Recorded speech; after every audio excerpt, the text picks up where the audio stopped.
Good morning. Hey, how's it going? Uh, Not much happening. I just opened my eyes. How are you? Good. Did you have a successful Uh, day?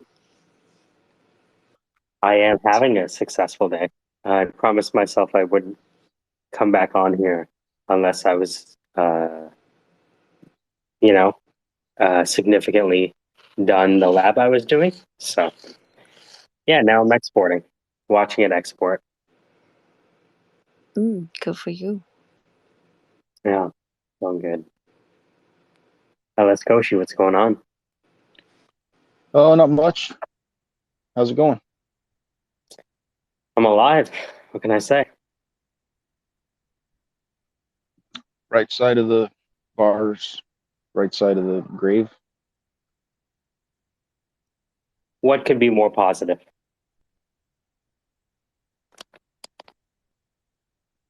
You could be In living this, and not just be alive. Hmm,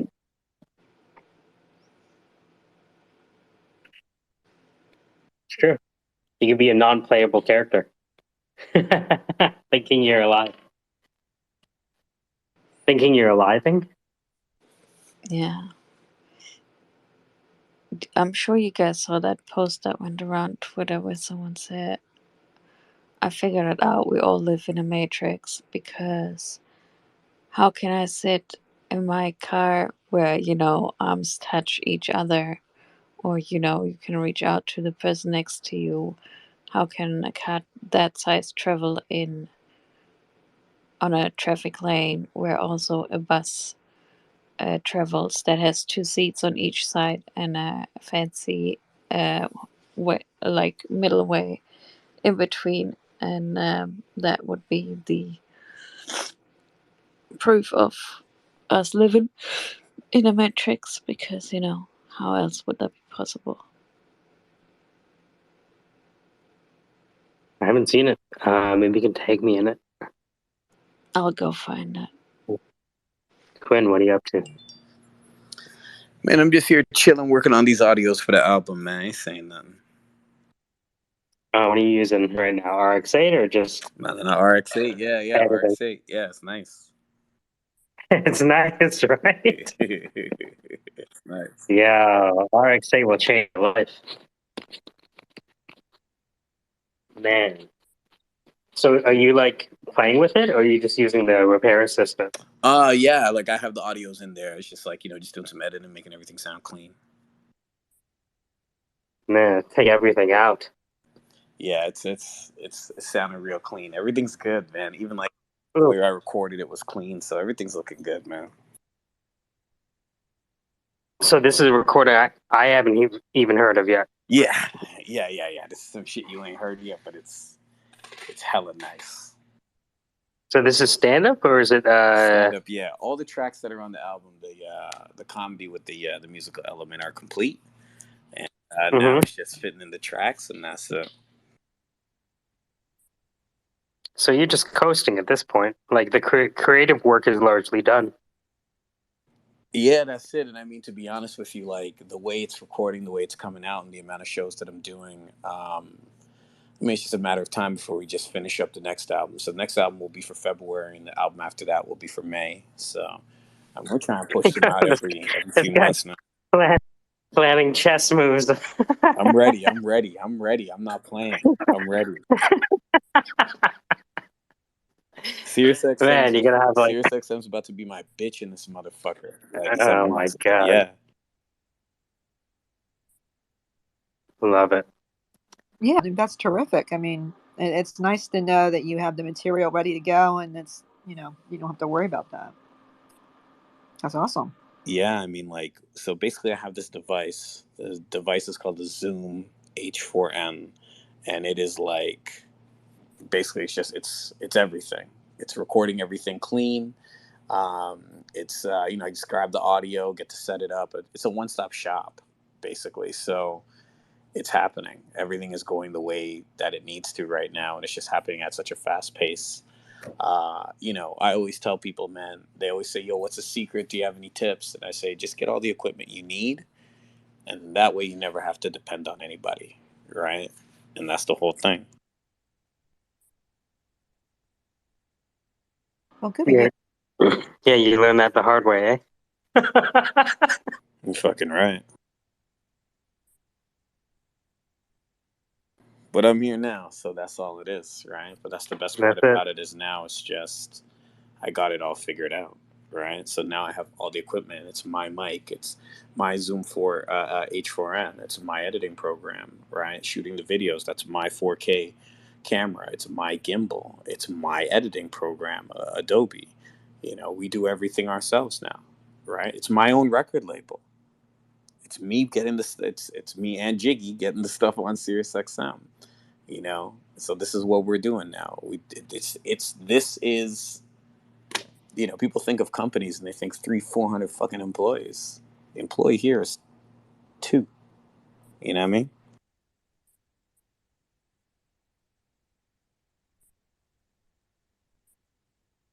We got to get the Syndicate on XM. What do you think, Mike? Well, Quinn already told me the blueprint for that, right? I mean, Quinn uh, was a regular on SiriusXM for the Drive Home show on a show called the Todd Shapiro Show from 4 to 6 on Fridays, and so he's performed for them more than anyone I know personally. So he's kind of the secret, the eyes wide shut. Yeah. Not to mention, I had the ratings in that motherfucker.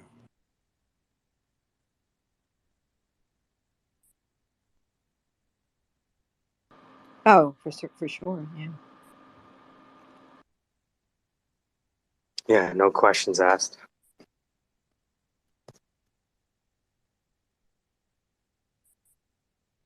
I mean, you have to start somewhere, so starting here would be good. Like I know that there's a couple of shows, not shows, but spaces that have a ton of people, but they're doing like NFTs and all kinds of stuff. So Yeah, Quinn, you thought about any of the other like NFTs or any of that shit? You gonna keep it basic, keep it I mean, regular for now? it's gonna take me a really long time to learn that kind of stuff because I don't know Mm-hmm. shit about that shit. You know what I Yeah. mean? Mm-hmm. But you know me, like I'm down for whatever. What about are you gonna press vinyl for this one? The Yeah. So present? Yeah. because of COVID, Right? vinyl is like super backed up.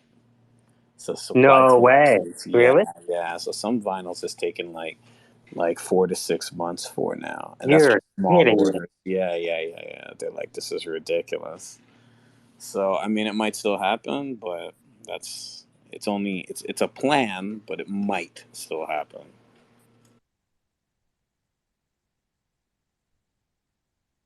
The vinyl would be nice though. Trust me. Put Yeah, that on you, the you need to make website. a That'll be lit. dude. Imagine you have like a dub plate and it's like a fucking steel ass record. Trust me. Yeah, that'd be dope. Yo, I saw your remember like the dance hall guy out of the UK? He's touring Jamaica now. That guy's Which nice guy? with it, man. Which guy? The the is he mixed? Remember the guy you had on the Instagram live from the UK, the UK dance hall guy? Oh, the white guy. Yeah, Yo, the you could man say that. huge, Yo, that guy's huge, man. Well, Yeah, he's yeah. getting M. nice Dot with it. R. Yeah, M. Dot Yeah, R. Yeah, yeah, yeah. He has that tune called "She Like That," and it's yeah. huge in Europe, man. No way. Holy fuck! Yeah, yeah, yeah, yeah, yeah. I'll send you the link for it. It's huge, man. Extra large, huge in Europe. Yeah, man.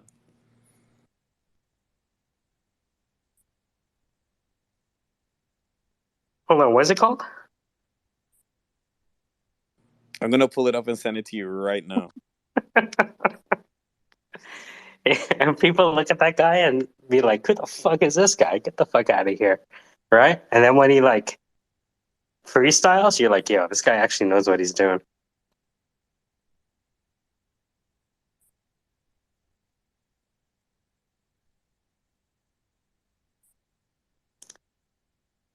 What's going on, Dispatch? How are things? Good. Super productive legal law firm day, actually. The Nice. paralegal just left. I tried to introduce her to Spaces. She lasted about 7 minutes, but we were in one of the ones that talked about Web3. So, like, I mean, I got 7 minutes, so that was nice. I mean, we talked over the space the whole time, but anyway, she's assisting on the project, so I'm kind of trying to ease her into things that she has bias against, like Twitter. Yo, Jiggy, I just sent it. But Quinn, what's your story? Tell me more. In terms of Just start at the beginning. You were born. shit, I don't know. Born.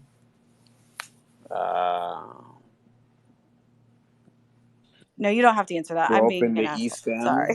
You know, grew up in the East Scarborough, the nice part of Scarborough. You know, baseball, skateboards, fucking comedy. You know, it's basically it. I do sit down comedy. Ching. I wrote that joke just now. Sit down comedy. Stand up. Nobody. Okay. I'll get to my day job. Hi, Sandra. How are you?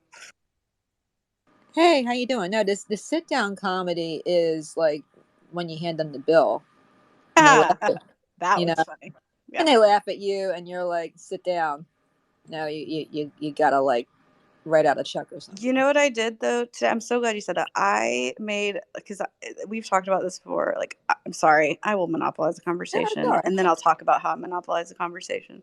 But I didn't take a case, and actually, if are you licensed? Wait, we need a back channel talk. But I'm looking for somebody to do like a GoFundMe thing, and anyway, Oh. My goodness. yeah. So, but I want to help her, but I didn't take it because I knew I didn't have time and like was not the person for it. But I was afraid like somebody else wouldn't take it. 'Cause she's got a good case, but like anyway, so I still did us both a better service by not taking it, and that's Yeah, growth. So I don't practice honored law my as a favor. commitment. Yeah. Don't practice law as a favor. Don't practice law for your friends. Don't practice law for family. That's usually what will keep you out of trouble. You should only do it if there's like extenuating circumstances, and even then, you're probably going to regret it because if you lose, you're going to get screwed. You know, your family. Yeah. It's so I did my parents' trust, but I do estate planning. Like if I didn't do estate planning, I wouldn't have done their trust. Like, and also like I let somebody else be in charge of my money because I know myself. Not to be a pain in the ass, but you're the beneficiary of the estate, right? Yeah, but it's equal. I mean, no, you can. I totally understand what you're saying. Yeah, but just be careful. it's, in Arkansas, it's allowed. So. Oh, good. Okay. But fair point. Like I didn't put myself in a risky situation. Quinn, how do you feel about using friends as your lawyers? How do you feel about lawyers in general, Quinn? Oh, that speaks volumes. I understand exactly what you mean. I mean, shit, as long as they win, it's all good, right? I would imagine losing would fuck up the friendship. Shit. Nah. If you lose with honor and you pay your bill, the friendship is fine. No, I'm just kidding. I don't take my friends' cases. Like, have you seen Judge Judy lately? My goodness. She's doing really well. Judge Judy is the shit, man. I love Judge Judy. She be spitting the facts out that motherfucker. No, she's just mean. That's totally. No, man. No. I'm gonna disagree. I think the people are fucking taking advantage. And then she like for example, like they'll be like, yeah, Judge Judy, I let him borrow my car and then he smashed it into a pole. I have the pictures to show. Okay, can I see the pictures? I didn't bring them. Did you know you're coming to court today? Yo, I love Judge Judy for that type of So shit. you would like basic district court or small claims court? I'd like you to introduce you to a commercial-free version at your local a municipality. Sorry, just it happens a lot. So just Yeah. roll in there and watch for free. Oh. I bet. Yeah. Do it if you get the opportunity. It's one of the reasons that like I'm like part of my project is based on me just sitting in court watching people not be represented by counsel because I just sat there one day. By the way, I'm sorry, I don't mean to interrupt. We may be about to be horribly offended, but I'm not sure. It's like, look below. What is going on down there? Oh, he left. Put a shirt on. What are you, a Bitcoin maxi? Put a shirt on. Jeez, not a t-shirt, a real one with a collar. All right, sorry. I didn't mean to interrupt. I just saw that. I'm like, oh boy. Oh, so I thought you were going to offend me with something you said. No. I was like, I can take it, but a not. shirtless man without a head, a PFP, that's too far. Well, I think he might be totally naked. I just couldn't. I didn't have the heart to click on his. On his what, Sandra? His avatar, which was like his abdomen. Yes. I was getting a little worried. But anyway, he took off. Coward. Come back with those shirt. Come back when you put clothes on. No shirt, no shoes, no syndicate. Yeah. Good job. I love that. See, that's good. I like that. Cool. Mela B, how you feeling? Wow, she's feeling great today. Yeah. Poor kid. How are you doing, Sandra? Oh, better. I was crabby today. I brought everybody down, so I banished myself for the day. It's like it's being, cantankerous, So a little embarrassing for myself. I don't know. It's just there's no communication. I don't know. I'm like one of these people. I'm always like the last person to know what is going on. And most of the time I still have no idea what's going on. So I'm just like, you know what? My turning over the new leaf is gonna be like whatever the fuck. I'll just ride along and smile and I'll just try to be a happy soldier. What else, what can you do? Such is life. Melody, are you packing? Are you packing and laughing at the same time? Dude, I'm gonna get yelled at again, but I just pushed the date again. Uh-oh. But it's okay. Good. It's okay. It'll be good. Easy. I mean, moving sucks. It really does. Yeah. It's okay though. So you got like 2 more weeks or something, or? Yeah. Mm-hmm. Like Gotcha. a week, actually. A week. Next week. A week? Oh, Yeah. good. Well, that's a relief. Mm-hmm. All right, party time. Yeah, party. Where are you going? I am moving out east. I live in California. And you're moving to the East Coast. Well, it's not the coast. That's okay. Sorry I asked. No, don't worry. Sorry, you asked. There are a lot of things you're being east of super California. vague, so it's all good. You're being super vague, so it's all good. You don't have to say. It's all good. Everything is east of California, though, so that could be like literally. Except wait, is Alaska east of California? What about Hawaii? I'm done. Alaska's west of California. Oh, the Alaskoshi knows all. It's the little island in the bottom of the map, hanging off the coast of California. You said west, right? Yeah. Yeah. Wait, did you How hot is it there Alaska today? Or yeah, he just told us. Yeah, he just explained that one. Sorry, right I feel really dumb. I couldn't hear it. Is your temperature right now, Alaskoshi? Not your body temperature, but your environment temperature. What's the weather out there? It is 56 degrees. Oh, so you didn't have a heat wave? Wow. You haven't had a heat wave? You guys didn't get a heat wave this week? No, week? May was kind of hot, but other than that, it hasn't been very hot up here. They just knocked our power out yesterday. How long were you out for? Oh yeah, I saw that. Mm-hmm. Less than an hour. But at that point, it was super fucking. I was laying on the floor most of the day, on the hardwood floor and the tile. Oh no! next to the puppy. It's hot. Yeah. But then when the power went out, I went to the car and just sat for a little bit in the AC. Wow. But I was wondering if you guys are getting heat waves up there. But you said it was in May, so it's still timely then, right? Maybe not. Maybe not. I like Alaska, but it's got its quirks, you know. But I think Alaska. I think anywhere but New Jersey is beautiful. Seriously, I mean, like, I really want to go to New Jersey. oh no, You can. you don't want can't. I'm telling you, New Jersey will do three things to you. It'll give you cancer, it'll turn you into a whore, Oh and God. you'll be drunk most of the time. Well, that kind of sounds like what people are accused of on a daily anyway. So In New Jersey, I yeah, pretty I had much. my first I drink and mean, first kiss in New Jersey, so I feel like that I, tracks. that's so funny. Where in New Jersey were you? I was at a film camp that was hosted on Princeton's campus. Oh, so you were okay. So you were kind of up in The the, township, you yeah. know. My cousins are from the township of Princeton, so that's why we Okay. chose it. But I love that's a beautiful area. Oh yeah. Yeah, except there's a highway that runs through Princeton that's just, I mean, if you catch it at the wrong time of day, you're just gonna sit there forever. It's like a one laner, and it's just like from Princeton all the way out to like the turnpike Yeah. and 90. It's You just know the like, oh dinghy?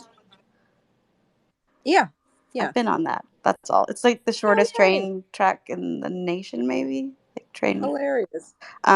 Yeah, I used to do summers up there. So, I used to summer in New Jersey. It sounds really fancy, but Well, how long is it? Is it like a mile or it's 5? yeah, it's something like that. I can look it up, but it's been a long time. We used to go to the Wawa and then get Yeah, on the there's a dinghy. whole Facebook community called Drunk at Wawa. So I kid you not. in Arkansas, like nobody would know what I'm saying, but that's the beauty of Yeah. That's so spaces. funny. Man, I thought we lost Quinn. Quinn, I'm dispatched, by the way. It's good to see you again. Melissa. Oh, dispatch. Yeah, Rich. you're rich. Yeah, I what's need a up? Yeah, gift. good to see you all. Yeah. I was working on stuff. I had an interesting meeting yesterday, not meeting, chance meeting yesterday. So I was like doing firm account stuff or company account stuff. So I like to switch back and forth to keep it spicy. Mm. Quinn, you remember Elizabeth E. Rich? She was the one with the bat signal for when you get pulled over. You can it'll automatically dial your attorney. Oh yeah, yeah. I think I remember that. Yeah, and start recording it or some shit too. Mm-hmm. Mm-hmm. I Yeah. don't know. Yeah, Never been I pulled think it's a over. really good idea. Yeah, I guess I gotta have it, but like, I don't know. I never been pulled over, so But it's like for $55 a month. Would that be a year rather? Would that nah, be? nah, nah. I'm not doing It's a all year. that. It's You can just get 55 the a stuff. year. You can get the proper stuff off Amazon. You don't need no subscription. That you could just record anytime they pull you Oh no over. no no! That's actually available from other people. You're right. You're right. You're right. But the attorney is with you. Re- like that's the Oh difference. yeah, yeah, yeah. I forgot. I forgot. Yeah, the attorney's with But you. I mean, if we could get the attorneys to be like listed on Amazon, that'd be great too, right? Like Prime shipping, your Yeah, you can attorney's get like a advice. lobbyist on your 2 to doorstep whenever you want. I like it. Yeah. I mean, I would hope so, but it's like the problem is like, especially now, 2022, like nobody likes to answer the phone or talk on it. Like the majority of people like texting or like using social media. So like, I'd have to hope that if I got pulled over, that it calls my attorney and they will answer, right? I'm gonna send him a video. Is that okay, Quinn? If I send you a link to a video? For sure, yeah.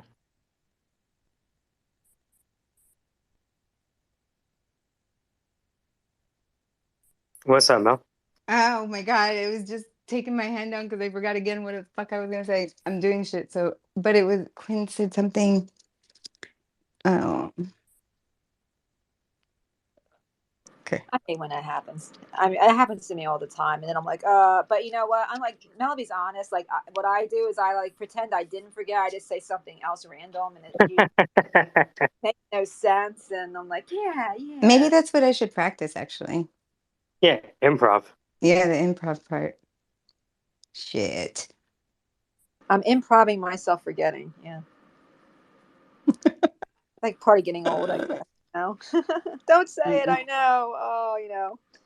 I have a friend who's like trying to convince me to like go to like come up to New Jersey like the weekend after next and go to some clubs over on South Street in Philly. She's like, everybody's wearing latex now. I'm like latex, like the shiny shit that's like whorish. Yeah, you should wear. I'm like, I'm 50. Why? So I don't know. We'll see. It's kind of strange. I don't know. I think to a club to party. It's one thing if it's like a rave, I guess, but like I don't know the whole college scene. No, I don't know.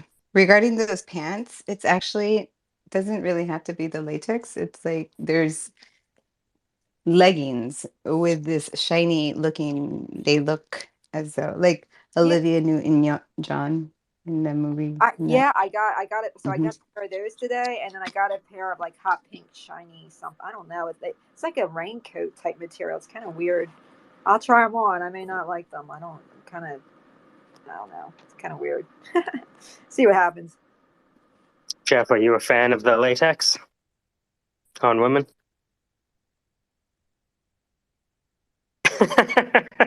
Comment. Quinn, what about you? You a fan of the rubber pants? It's like polyurethane or something. I don't know. Yeah, exactly. It's Tupperware for your legs. Oh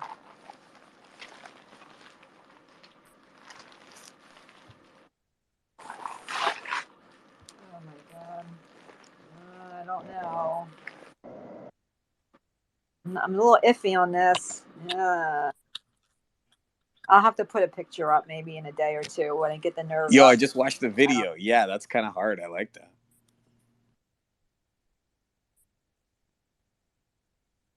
Oh, I know what I was gonna say. It was about being on the phone.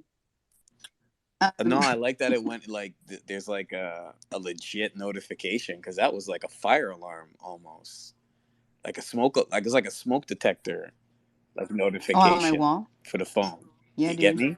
Yeah, so that's set by the attorney. Like that, I set it to be that loud, and like Oh. that's kind of part Yeah, of the dope. onboarding for the attorneys. That's But like, dope. sorry, I should have warned you if you're playing it with the noise. No, It's it's really cool. But yeah, no, that's alerting. a good thing. I need my lawyer to answer the phone. Like when he or she hears that, they'd be like, right. So they're on yeah. call, so they're like trained for that.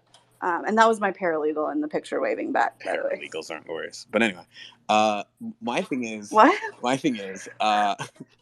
Paralegals work way harder than She lawyers. Of works. course, Yeah, they do. she is the Of reason course, that I they could change function. the toner She's everything. they could change the toner of the printer. Of course. So No, she can't change the toner. I won't let her. That's my job. She makes sure that my shit is together so that when it I prints, know.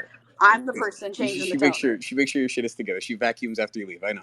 So what I'm saying is like that. Wait, That thing she is like doesn't vacuum really either. good. I love vacuum. I'm just saying. Okay, she doesn't photocopy. So anyway, and she puts them all in order. Very good. But it is super cool that thing is like it's the notification. That's amazing. I really like that.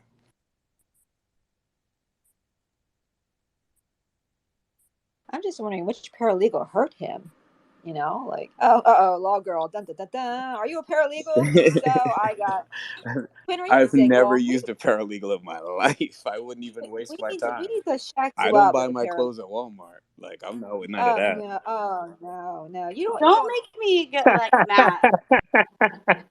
Like Sandra has her New Jersey accent, and she can come down on you, but please don't make me defend paralegal because I will get very upset because she really is everything anyway. And all people who do all jobs with whatever that is deserve respect. We might need Sandra or Elizabeth's help. What are you doing? I'm not gonna lie. If I see a paralegal, I'm like, "Yo, you're a paralegal? That's amazing. Listen, can you show me where the real lawyers are? Thank you so much." And I they hope they get slap that. you. they get that and they don't deserve it, because I mean, I'm just gonna be frank with you. Like, if I'm standing in a lineup with the paralegal and someone says who practiced law correctly, go with the paralegal, because they know like all the procedural aspects, and they often know a great deal more. I just show up and try to look good and be a TV show, and the paralegal generally does a lot of the. We used to They have take the shit, yeah, from and people too. yeah, and we used to have a joke in a running joke in my law office when I worked MedMal Defense. It was a pretty big firm, that it was like the law office of Martha, Sally, and Joe, because they were just like the best paralegals in the office. So all the lawyers knew that. Lawyers are very respectful to their paralegals if they're smart, because they're hard. It's hard to get a good one. That's right. We're good. Nah, disrespect to all paralegals. Get a real lawyer. Okay. I see You what pay you're for doing what you here. get. I see what you're doing You here. pay for what you get. Let's be honest. He's Stop poking this. the bear. Stop I will this. not give in to that. Well, they don't appear in court, you will be paying the correct person to appear in court, but the one that actually knows what the hell is going on is the paralegal. No, the lawyer knows what's going on. I can assure that. No, they don't. I had a guy. It's kind of like the paralegal is like the paralegal is like all of the deleted scenes from Law and Order, basically. No, I'm sorry, guys. Paralegals are the bomb, and they actually do all the paperwork, because I am a paralegal, bachelor in law, 4 years at Humber College, proud graduate, and I know what I'm doing when I show up at any place, meticulous in detail. Why not just be a real lawyer? Yeah, you want to come work with us? And wait, don't say that. Wait. No, but there's a reason why it's called paralegal, and there's another reason why someone's called a barrister or solicitor. My question is, why don't you become that person? That's my question. It's like asking a nurse why don't become a doctor, I think. No, it's like asking a PSW why she doesn't become a nurse. That's the question. I don't think so. That's a bit extreme.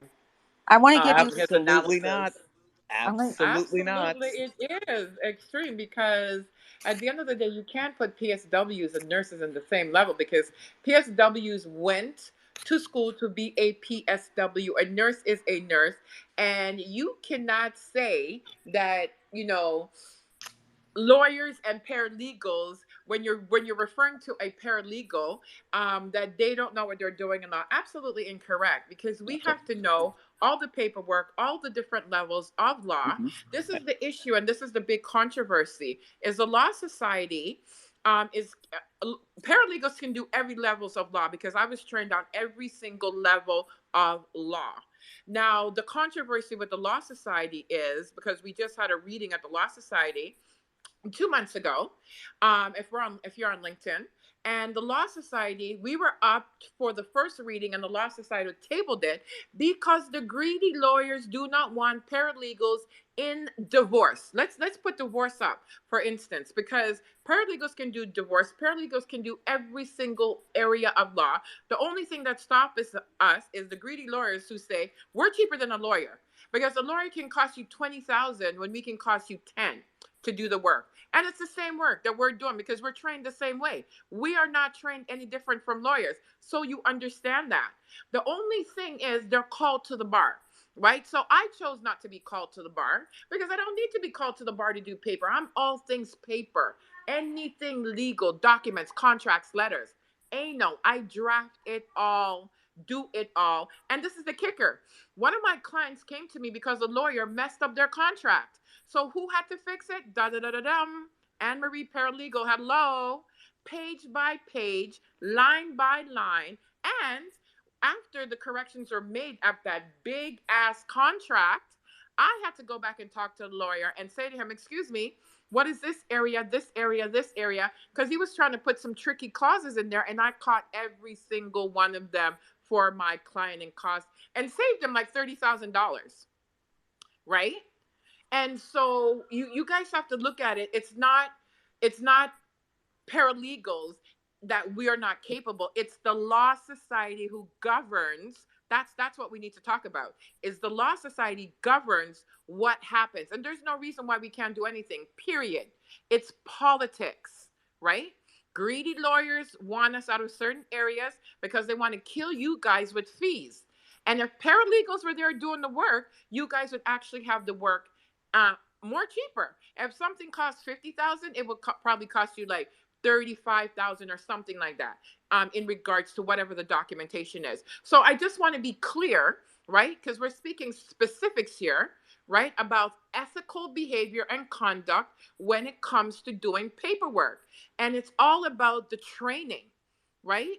And we all are trained the same way.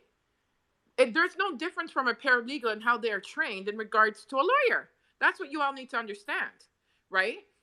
So the only difference is some people may not take their work serious, like some lawyers. They're out there ripping people off left, right, and center, overcharging people, and they don't need to do that. But they do that because they're greedy, right? So that's the perspective you should be looking at. What are the laws that govern these policies? And what are the regulations that governs these policies? It is the Law Society, period. Those people are fools, right? So it's not even about skill sets. It is the Law Society. And that's what you need to talk about when you're talking about paralegal skill set, lawyer skill set. There is no difference, except, excuse me, they're called to the bar. And a paralegal can be called to the bar if they want to. I could have been called to the bar when I was at Humber College doing my 4-year Bachelor of Law. I have BA beside my name, and I am well skilled and qualified, right, to do what areas of law that I want to. But it's just the policies of the Law Society. That's really what we should be talking about, is why the Law Society governs these policies that block us in certain areas of law. That's the reality right there, guys, that we should be arguing, is Law Society policies. Just a big, hello information there for y'all. Nice to meet you, Law Girl. Hey, how are I'm you? Elizabeth. I have some. I understand where you're coming from. A lot of it's frustrating. I think jurisdictions also cause problems. Yeah. I'm an attorney, so I don't like to sweep things with big brushes, because that's like kind of, right. You understand. But like Yeah. I the frustration is real. The fee situation is Yeah. real. But if we can Yeah. have more access, we can lower costs. But like, exactly. I also don't think that all lawyers are greedy, because if I need to be more greedy, I guess you could say, like, because my parents are paying my rent. But like, I work with a few of them. no, but like, we try the ones that are trying to make change, like my, okay, exactly. So not to show my project, but like my project is literally designed to make change from the front end before people get lost in the criminal justice system or criminal legal system, because I can't change that. That takes legislation. What I can do is prevent people from ever entering it. So like, some of us are doing the best we can. You made some really great points. I don't know, like in Arkansas, you don't have to have a paralegal certificate in order to be considered a paralegal. Like, it's kind of just this, you can get a degree, I think you can get my paralegal happens to have a degree in paralegal studies. But me too. I have my as bachelor's. an attorney though, like, I still was like, and I say this because you had so much passion. I say this with complete candidness, and please delete this from the recording, but I didn't understand. Okay, first of all, they don't teach you how to practice law in law school. That's number one. Number two, I assume that they teach you how to do that during paralegal school. It would be nice to combine the two. I think there needs to be I think there needs to be like hours that you're required to spend with an attorney as part of your accreditation. Yes, but also, like, the bar exam, it's a shit show. I don't though put it up to the greedy lawyers. I do think that group of people will die off, because they're, one thing is certain in life, and I don't even think it's death and taxes. I think it's just death, because Amazon doesn't pay taxes. So hello. But that's just me, because you did a really. Then I want to say two things about the certificate and what the lawyers do not know, because I had to do 450 hours before I could graduate. It's not our fault. Just to be fair, I just want to finish this. It's not that I did not know. The only thing, and this sounds bad, and she told me later, I knew that every paralegal I'd ever met could type 1 billion words a second. And that was my baseline. And I said that, like, as a, here, tell me what else it is that, like, a paralegal does and performs. This is my first real job that had a paralegal assistant, and I offended her, and I to this day feel guilty about it, because she thought that I was saying the only thing she can do is type fast, when I was saying the only thing I know for certain every paralegal that I've ever met can do is beat my ass at Mario teaches typing. So like, anyway, but I love your passion, and it's nice to meet you. Yes, it's nice to meet you too. And that's exactly what the controversy was. I think it was like a month ago, the Law Society, right? Before I graduated from Humber, right, we were talking about the paralegals that were in work presently right now, right? And they were going to be grandparenting, because that's the thing. They're lawyers actually graduating for law school and they don't even know what they're doing, because we get like the paralegals that are now practicing, right? We get like the backdrop from them, whether it is because I do presentations for Yes, and I inform the young people, when you're going to meet a lawyer, it's like an interview. You say, this is what I want, this is what I'm looking for, this is what I need. Can you meet these expectations? Because you're a lawyer doesn't mean you're going to go into court and fight for me to win, because all of my umpteen young clients that came to me that had lawyer representation, all of them got their cases messed up. I'm not saying that they're not good lawyers out there, because there are amazing lawyers out there. Like I said, I work with a lot of them, right? But there's a bunch of them that give those good ones bad names because they are not informing their clients properly. Say, look, if you don't like my work, you can leave and take your file with you. They're not informing clients of those things.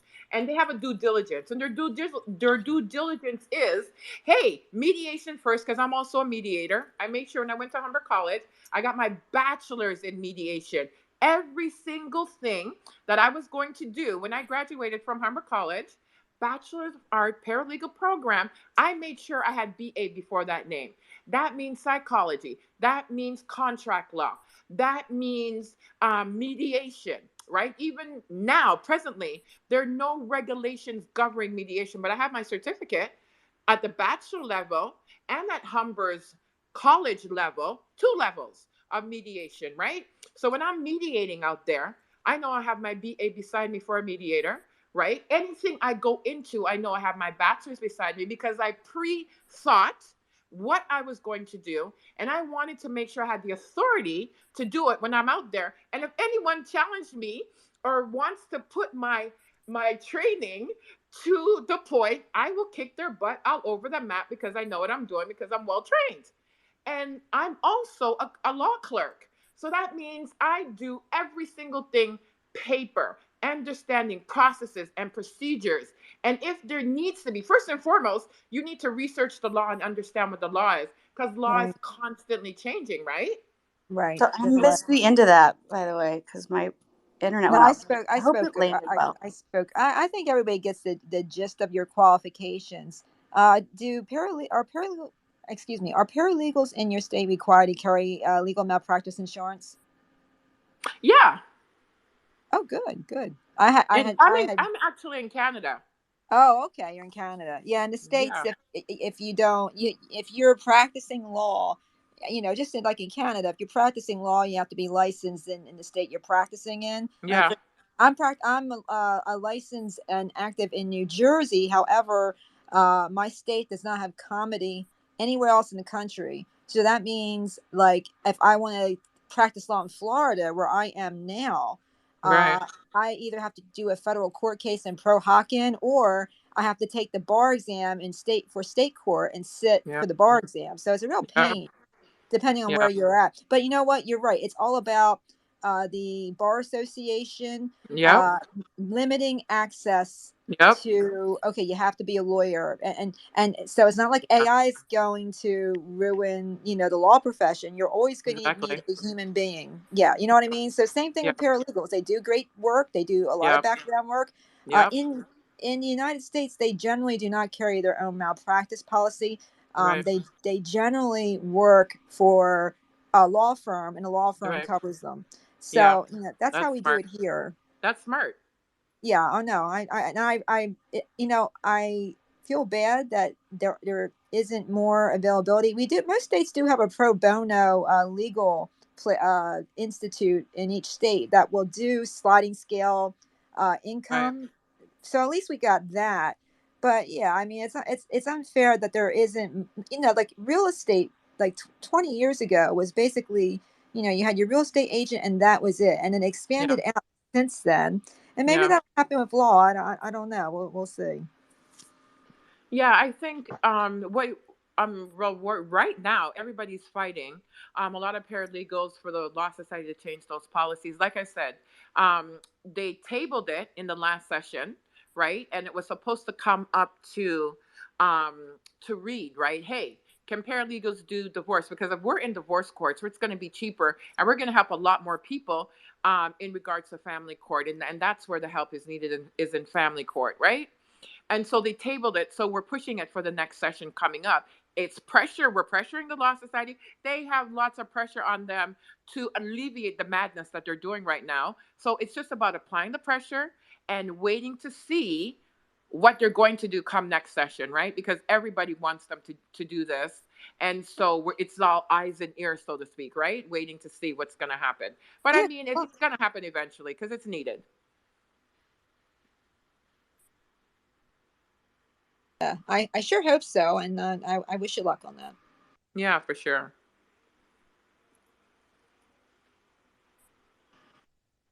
Are you there? Oh, there you are. Yeah, I'm here. I was just waiting. No. I know. Yeah. No, I wanted to ask here. Mike. I wanted to ask Mike what he was up to over there. And I see Okay. Zach down there. Zach, if you want to come up, you're certainly welcome. We'd love to hear how your adventures after your truck mishap went. Got strong. We have a lot of strong silent types here today. Oh my goodness! What happened to the other speaker that was like, bashing law paralegals? Like, no, it's lawyers. No, I'm right here. Paralegals. I'm right here again. Okay. Again, why would I get a There. paralegal when I could get a lawyer? Pardon? I don't understand. I still don't see a Pardon? difference as to why I would get a paralegal when I can get a lawyer. I think you pay for Well, what I you mean, get. it's a I mean, preference, right? again, it's preference, but I think you pay for what you get, and it's Well, very I don't simple. think so. In regards to pay for what you get, I well, mean, you it's can't say shopping where am around. I and then don't let me speak. So it's Pardon? one or the other, right? Pardon? So the way I look at it is this: okay, there are high-powered attorneys, and I'm pretty sure there are high-powered paralegals. Right. But again, the reason why there are high-powered attorneys that people pay a lot of money for is because they do a really good job. And anything I've ever experienced in law or actually seen or witnessed in law, people are hiring the best possible attorneys and not hiring the best possible paralegals in order to get the best results. So I'm still not sold on the idea of paralegals. Well, I mean, like I said, and it's shopping around. And you have your money, you pay for what you want. But in the same respects, paralegals are just as capable. We are trained the same. I'm just trying to give you information. So when everybody's out shopping around, they understand what you're doing. Yeah, you can pay 100,000 or whatever you want to do for your high-powered attorney and their big law firms. We're not saying that there's not amazing law firms out there with amazing lawyers. Like I say, I have a lot of them in my network. But what I'm saying in the same respects, there's a lot of high-powered paralegals. I'm one of them. I will represent anytime, and no one's not going to bash paralegals in my presence because I know when I step out to do work, very competent, right, very meticulous, and I get repeats on my clients. And so it's shopping for different. It's shopping for different. It's shopping for different individuals. So shop for whatever you want because it's your choice. But at the same respects, you can't say paralegals are not competent or paralegals are this or paralegals are that. You can buy whatever you want to buy because it's your money. But in the same respects, until you work with a competent paralegal, you can't say anything in regards to that. That's what I'm just saying. Okay, right? that kind of doesn't make much sense to me. This is what I don't understand. We'll shop around because and have whatever you want. Of course, but it doesn't don't make any say sense to me. paralegals Why are would I not say? competent and powerful Why would you lawyers then? Why are wouldn't you be a everything lawyer? because That's they're what I don't powerful understand. lawyers and Why not be a paralegals lawyer? are not on that level. I still don't understand. Why wouldn't you be a lawyer then? I mean, I think Well, why? I don't at some have to. point, someone spoke about the bar. Did Yeah, I you don't need to. did I you don't need to mean go to the bar. You have to be called did to the you bar. mean And when I was that graduating, I made a I, choice not to because I didn't need whatever work I needed to do in the universe. I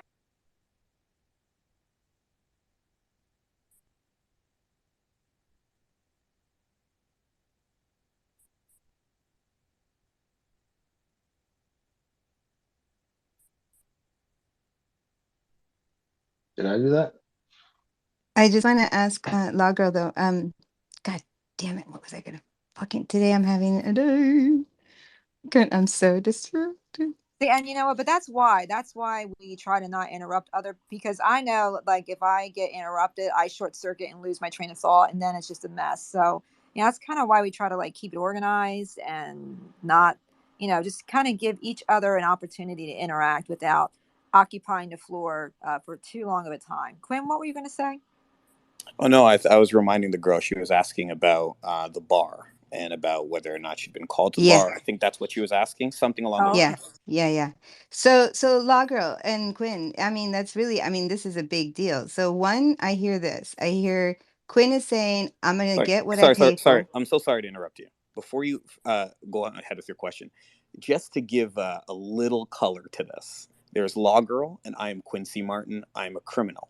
So that just to add some texture to this, please continue with your question about the bar. So, as I was saying, or just okay. God damn it. see, Quinn, Improvise.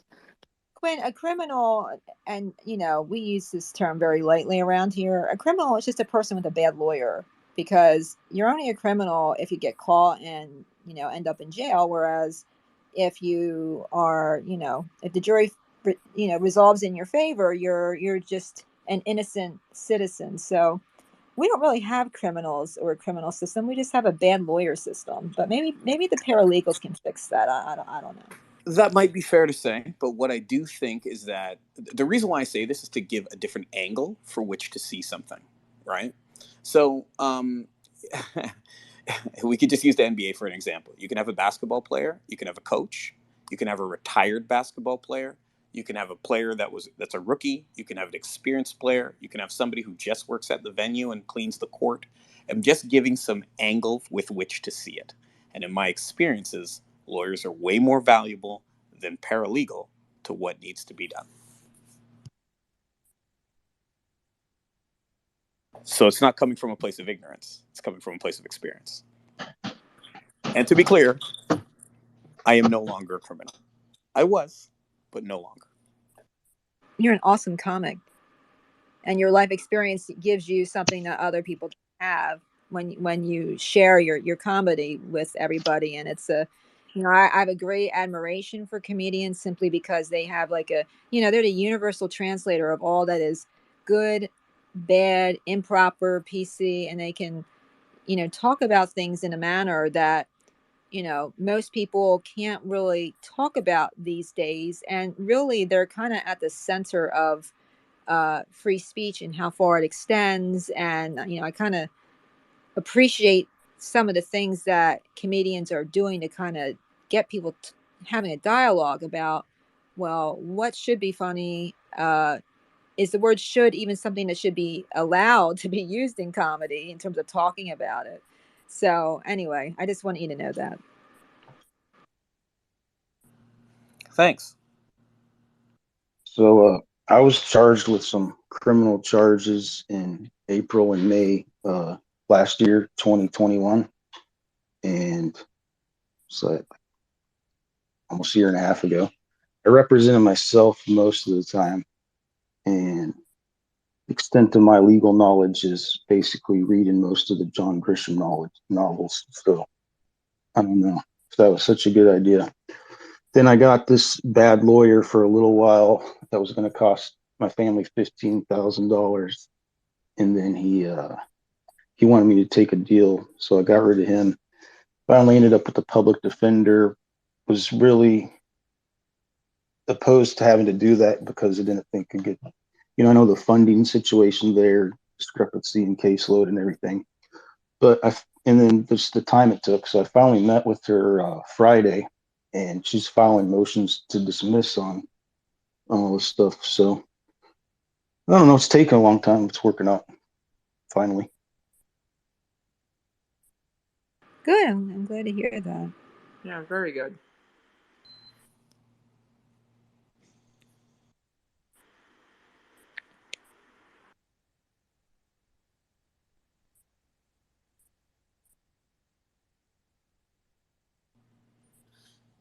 Sorry, did I miss something?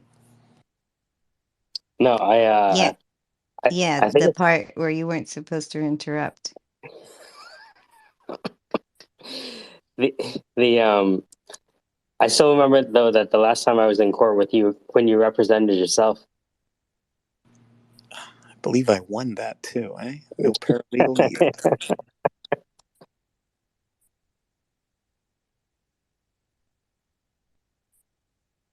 Yeah, that was a good day. It's funny because I just finished watching Better Call Saul last night. It's great.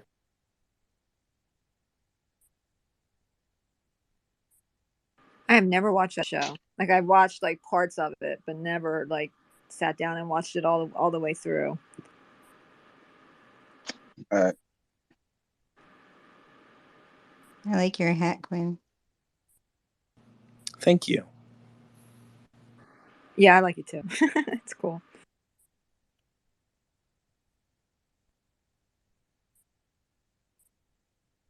I guess Zach made it back alive. That's last time I heard he was like out trying to desperately to get back with his torn to ribbons tire that got repaired.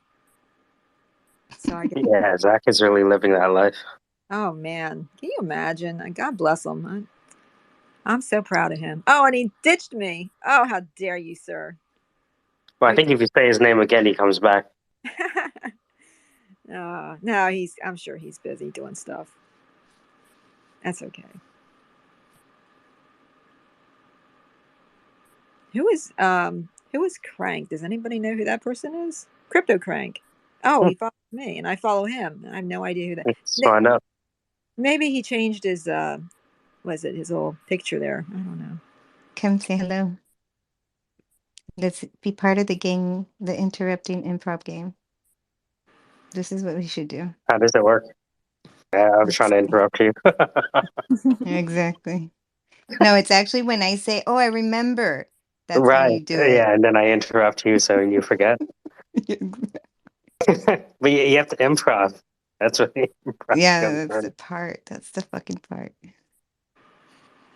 I haven't chosen a character yet. I have to come up with somebody.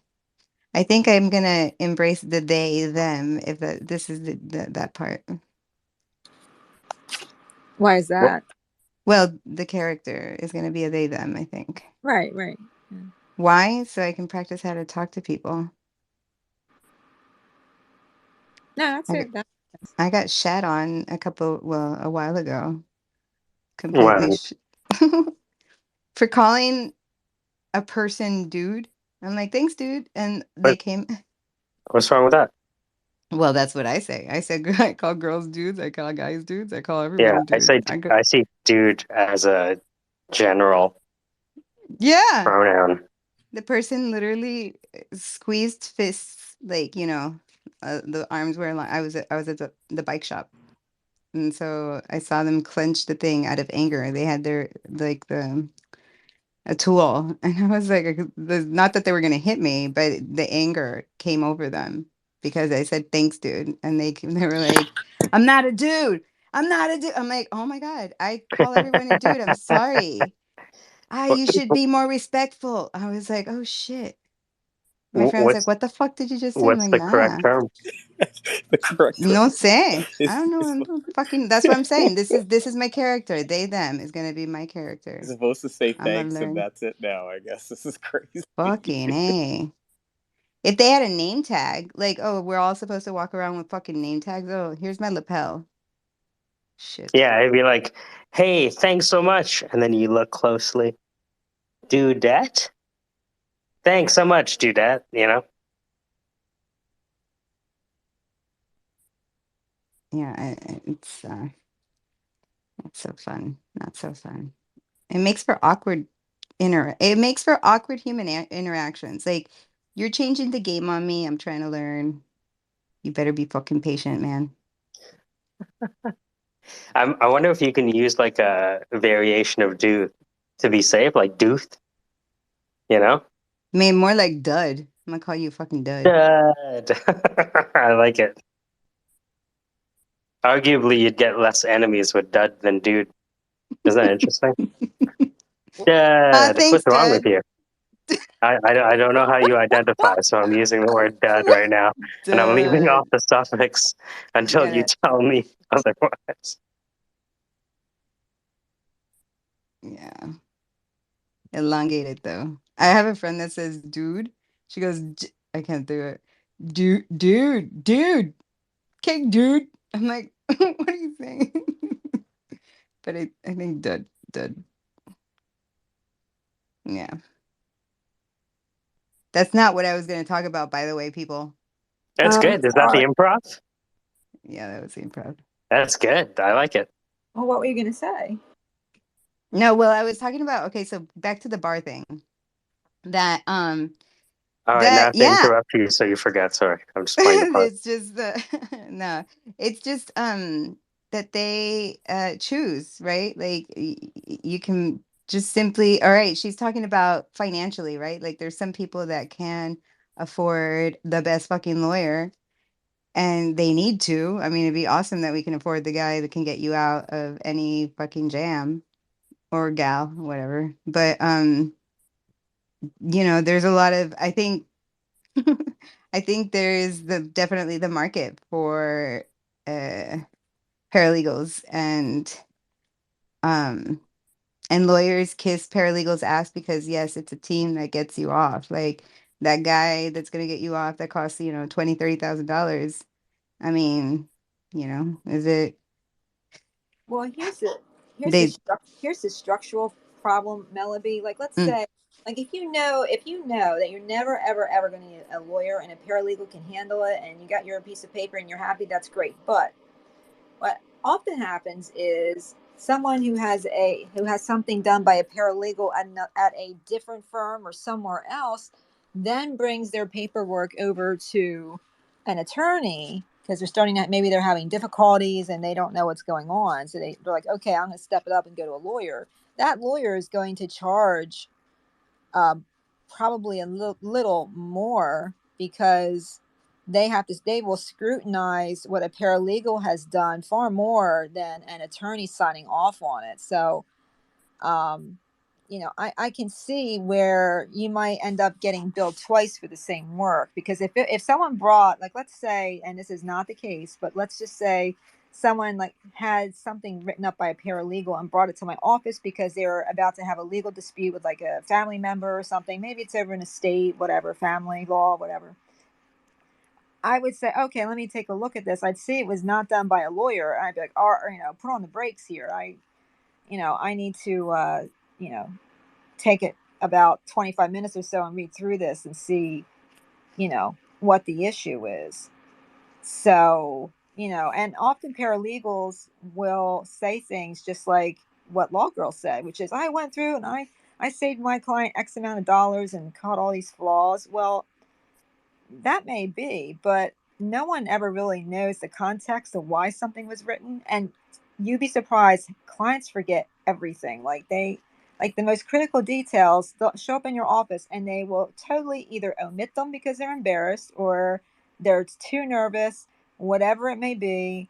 And like a critical detail gets omitted. So I could see someone going to a paralegal, getting something written down, and then they show up at my office and I'm like, what's going on here? Or vice versa, where the paralegals, beating on her chest, oh, I'm a great, paralegal, but, maybe someone forgot to tell her something. So you have to be really careful, and the only way that I would use and Godspeed to them, they're great. They do a lot of hard work.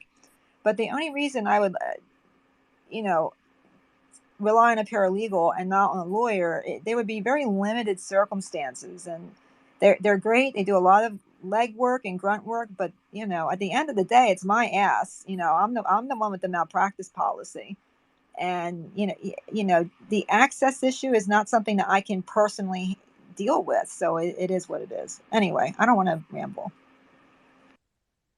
Well, I'm just going to touch on that a little bit. So, when it comes to, like I said, it's shopping around. Just like you have bad lawyers, you have bad paralegals. So if someone's coming to me to do any type of work, first of all, you have to research the law before you start anything.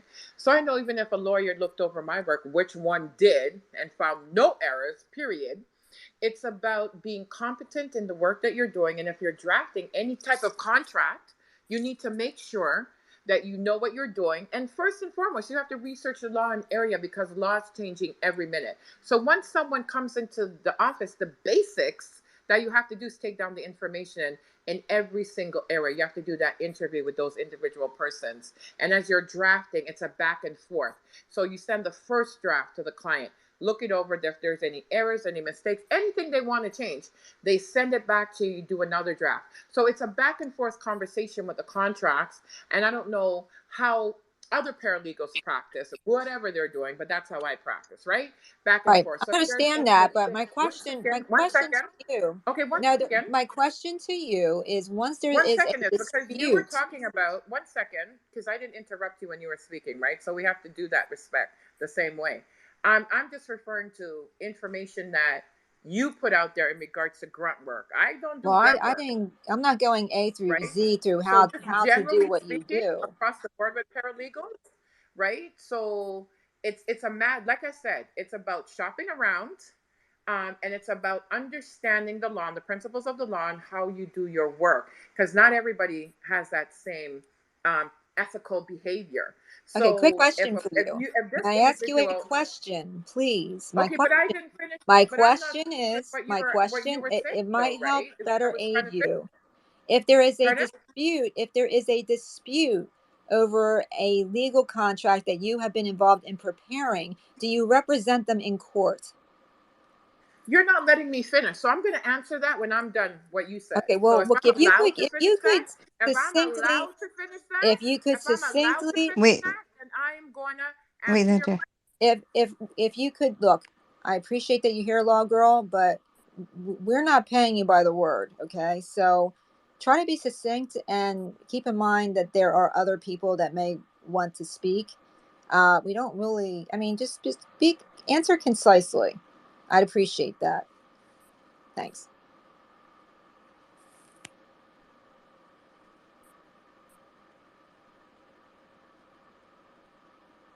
So my question was, once there's a dispute over something that a paralegal is involved with, a paralegal cannot represent that person in court.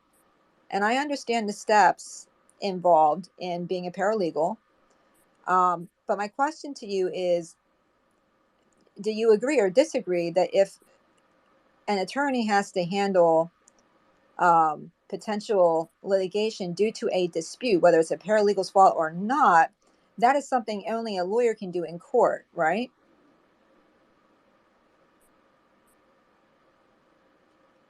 I did unmute everybody. Yeah, so can a paralegal, I guess, yeah, I want to know that question. Can a paralegal actually represent somebody in Right. She's in Canada, so I don't know the answer to that. That's why I'm asking. is it here in the US? No, Can the no. it's the actual it's the bar. It's that test. That's what I was getting at Yeah, before. you got to sit for that freaking bar. And I'll tell you what, Melody, the funniest thing, Yeah, it's that my fucking third test. my third year law school, I finally I got my bar exam book to study for the bar, and I cried because if I had realized that the first year of law school, I don't know how I would have approached law school, because it's like, what do I need law school for? I just gotta like memorize this book and I'm gonna pass. Right. You know, it's but it does teach you, like the first year. You know, there's Mm, a great movie called The Paper Chase. mhm, You know, highly recommend people watch that movie. You know, mm, it cuts the it cuts out the people that think that will never cut it as lawyers, and it's fascinating to see in action because, like mm, in Rutgers Law School, which is a second tier, you know, it's not an Ivy League school, but even with our class, we lost over a third of the class within the first 2 months. Like, oh, it really? weeds out people. It's fascinating. Yeah. But yeah, so there's a reason why, you know, people don't have they don't practice, because it's a pressure cooker, and if you fuck up, you're going to get sued for malpractice, and if they see you beyond your policy limit, you're on the hook for it. So, you know, I like to help people, but you know, I play a bit of a conservative political game with it, in the sense that I don't like taking on people with a bleeding heart. I don't take on friends unless there's extenuating circumstances, because those are the sorts of situations that end up like causing you a lot of heartbreak in the end. But I applaud Law Girl. I think she works very hard. She seems very methodical.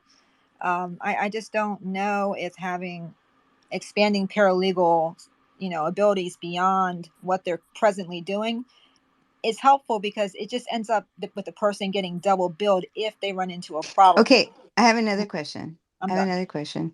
Yeah, I hear what you're saying. Like you're like, okay, you're gonna spend this much money, and then if there is some time of hiccup, then they're gonna have to spend extra money anyway to correct it with somebody else. I hear that part. But what about like apprenticeship? Like this whole thing about what's her face, like not going to law school and like trying to be a lawyer. Is that I know that in some places they're trying to pass that, right? Like, It'll never pass in the United States. okay.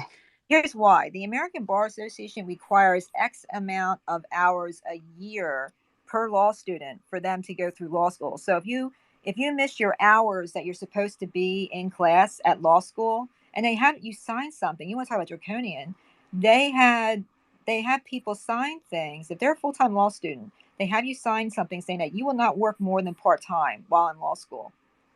Yeah.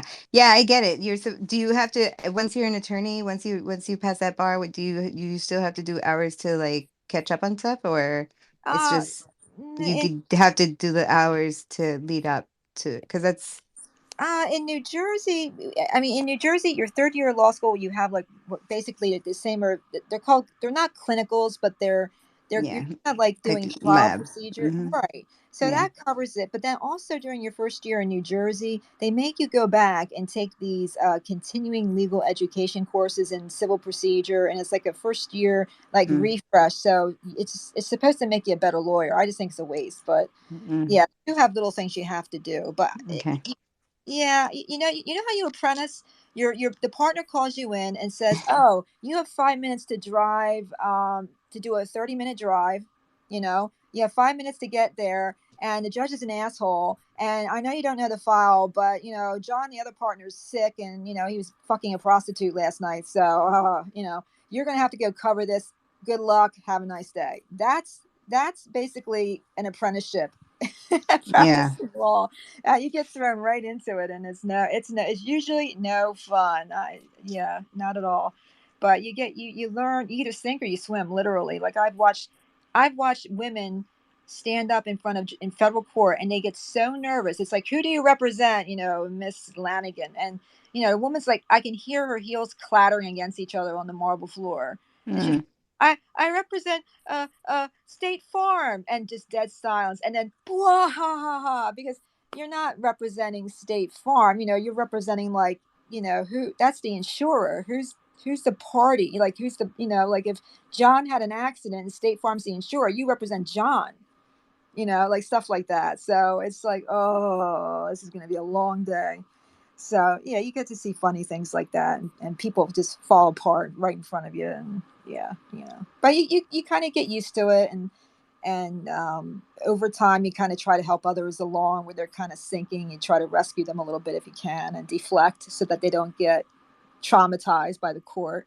But I've seen judges hand, like, I call them puppies because they're brand new at practicing law. I've seen the judge at a federal bench hand the phone to a lawyer and be like, call your firm. And they're like, why? Because you know nothing about this file, and you're a fetus, and I want to talk to a grown human that knows this file. That's why. Okay. Like shit like that. It's like, oh God, thank God that didn't happen to me. But I've seen like some crazy, crazy stuff, and it'll break a person. It's tough. So can a paralegal handle that? Probably. They do. They take a lot of crap, but it takes a special sort of person to kind of just try to blend into the wall, and not get heat thrown on them by the judge if the judge is crabby. Anyway, sorry everybody. mm. So just picking back up, because I'm one of those relentless people. So That's when okay. it comes to litigation, so my gift is litigation. So I Good. have the gift of the gab. There's nothing that I could not stand up to in a court, because number one, like I say, You have to exercise precedence and look at the precedents, because that's what's going to help you in any court situation that you're going to go. And you're going to speak on what the precedence is. You're going to speak to the higher court precedents, not lower courts. So, like I said, it's about presentation. It's about being prepared on any given level in where you're going to represent. If you go to court and you're not prepared, then yeah, the court's going to eat you alive and spit you out the door, right? But if you come prepared with your precedents, I don't think so. Especially if they're from Supreme Court, right? Depending upon what you're arguing. So it's about knowledge. It's about preparing. It's about understanding what your precedents are.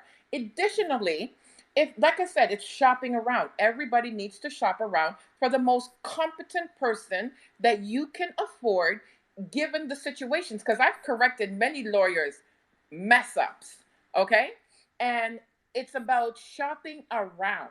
So you could shop for a good lawyer, but then when you show up and you get the work, it's like, oh my God, what is this? It's a shit show that he has given you because he didn't give a shit about the work he was doing for you. But yet he took your money. So then you have to go shopping around for somebody to correct his error, his mistake, right? So I mean, buyer beware. Caveat emptor sees that day, and make sure that anyone that is shopping for any particular lawyer or paralegal, you sit down and have a good conversation with them. What is your expertise in that area?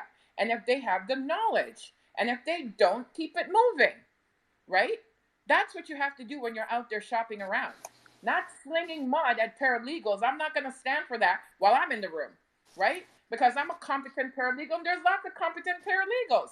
So I to think sit here you're and joining this. sling mud is not going to happen on my watch, because I'm going to defend. All right. This is the magical power of the mute button. I think that, I know that we're passionate about what we talk about, but, Quinn would like to speak. There's other people that, want to say something. Let's give them the opportunity. Go ahead, Quinn, and be nice. Yeah, go ahead, Quinn, and be gentle.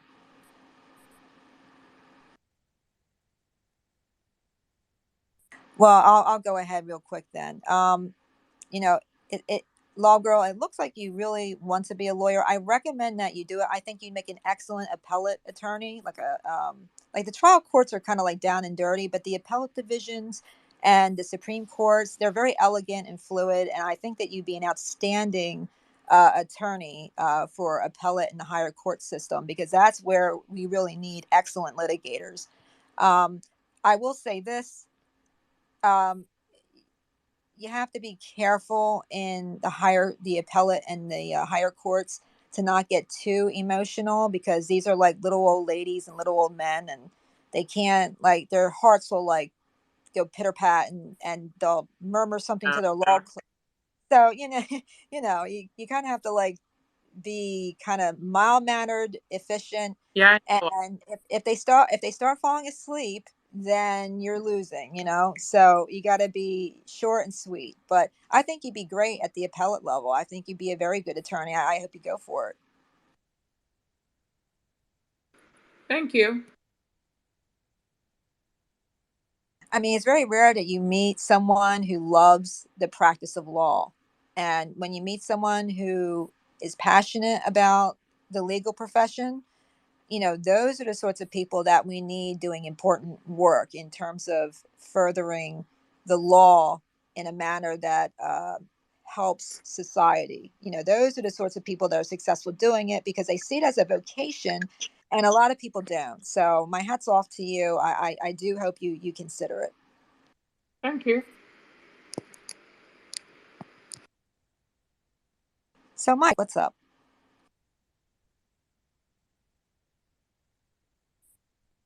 Hey, Howdy. I'm taking it all in. Did you do what you were supposed to do today?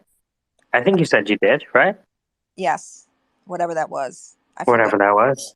I know. I did do a few things I had to get done. Speaking of attorney stuff, I did I did have to get something done imminently, so I did. So that's good. By the way, truth to power on the behind every great lawyer is a good paralegal. That's 100% truth. And Mhm. No, Mhm. I believe that. But yeah, I think I got some things done today. Uh, I probably owe someone an apology, but I think he's dead. I don't know. Like I haven't. I think he's really sick. Anyway, I'll catch up with Yeah. him. No, I remember working with I worked with a lawyer. My mom wanted me to be a lawyer, and so I did a co-op when I was in high school with a lawyer, and I was like, wait a minute, this is nothing like Law and Order. That was the first thing I noticed. I was like, this guy wasn't in court at all. He was just sitting at his desk doing paperwork. And I was like, Yeah. I was like, that was my first interaction. But he had this law clerk, and I think she was older than him actually, and he was already in his 60s. And she, without her, nothing would happen. Just without her, nothing would happen. Oh yeah, yeah. There are Like people everything like would that. grind to a standstill. If she left, that guy would be like, he didn't even, like, things like billing. No, He'd retire early. That would be it. yeah, no, honestly, yeah. Yeah. And it wasn't that he wasn't a competent guy. It was just like paperwork is. I mean, I like to think I'm a bit of ADHD when it comes to paperwork, but not to that degree, right? Oh God, I'm up there. I'm the same way.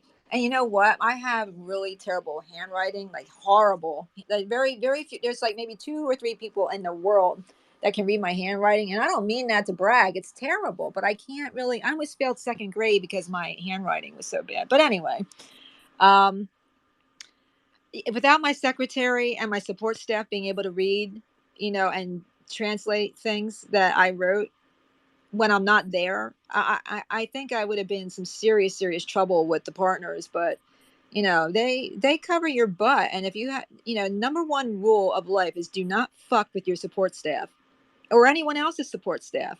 Do you know what I mean? Like you don't want to be mean to air stewardesses or those are the people that keep the world running. You want to be nasty to the trash collector. Just wait till they don't show up for 3 weeks.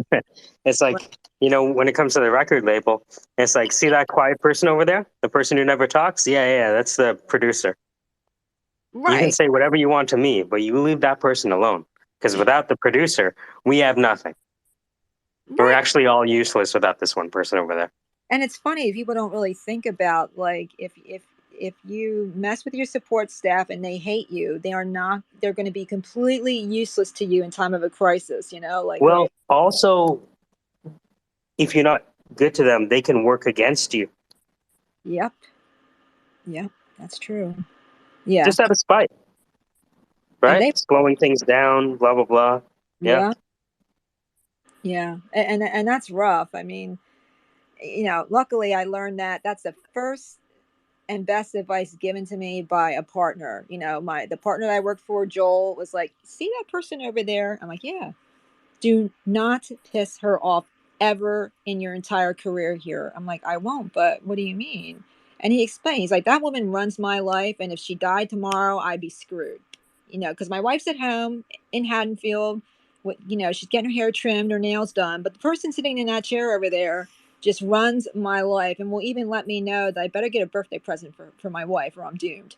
Like, so yeah, like people like that are really like they run the earth and people don't realize that. So I have a tremendous amount of respect for those sorts of, I said those people, but what I mean by that is this. Those people. Sandra, how dare you? I hate when I say I got called out for you people the other day, so I I get it. like, what the hell is that about? Calm down. You people. You people. They kicked a guy off. There was this guy, Don Cherry, who used to call hockey games, and he called hockey games for about 120 years. And he used you people, and they took him off the air. Well, remember, is it Don Imus? Mm-hmm. He was like, I can't believe what he freaking said. I'm like, oh, you're gone, buddy. And yeah, they're like, out of here. I was like, holy Well, crap. I think that's how SiriusXM really got created, right? It was Howard Stern moving over, Yeah. or at least gaining popularity. Not Now, okay, created, but yeah. he talks about his prostate 24/7. It's like no one wants to hear about like like just, and he went so far left. I'm like, oh. Yeah, he did go far left. That's an interesting one. Yeah, it's so weird, you know. I mean, I'm just convinced they all get paid off. I mean, you know, the whole art of it though fascinates me. And Micah, you gotta explain this to me because I still don't quite get it. Like, you know, why is it that when you have like one side or the other shit on the other side, it's like great advertising for that person? I don't understand the psychology. Yes, it's because if you only congeal a group when that group is attacked. Does that make sense? So when you attack someone, all of their fans have a reason to come out of hiding. Yeah, that's true, but I mean, I swear it's planned. Like, I can't say Mm-hmm. who it is. I Mm-hmm. cannot say who it is, but I know for a fact that somebody at the Washington Post is either in a relationship or married to someone who constantly criticizes this person for being so far off to, you know, the political persuasion that they are. And it's like they plan everything. And I know this because I went to AU, so I'm friends with the person that's writing. That's how I know this. But Right. so Right. a lot of it's planned, you know, and it's like, imagine someone just breaking that code of silence. What, you know, Buvis Americanus would freak the fuck out, you know what I mean? And Mm-hmm. it's I just, mean, but I don't understand. I still don't I, understand the psychology. Mike, I have a lot I could say about it, but Lagatha, I see your hand up. Go yeah, ahead. sorry. No problem. I just wanted to ask, as a non-native speaker, non-American, what is offensive about you people? I know that Senzu asked the other night, but I think he was just being trolly, and I think he was just saying, "Oh, you meant you people as in all you people." I think that's how I understood it. And then he said, "Oh, thanks for explaining."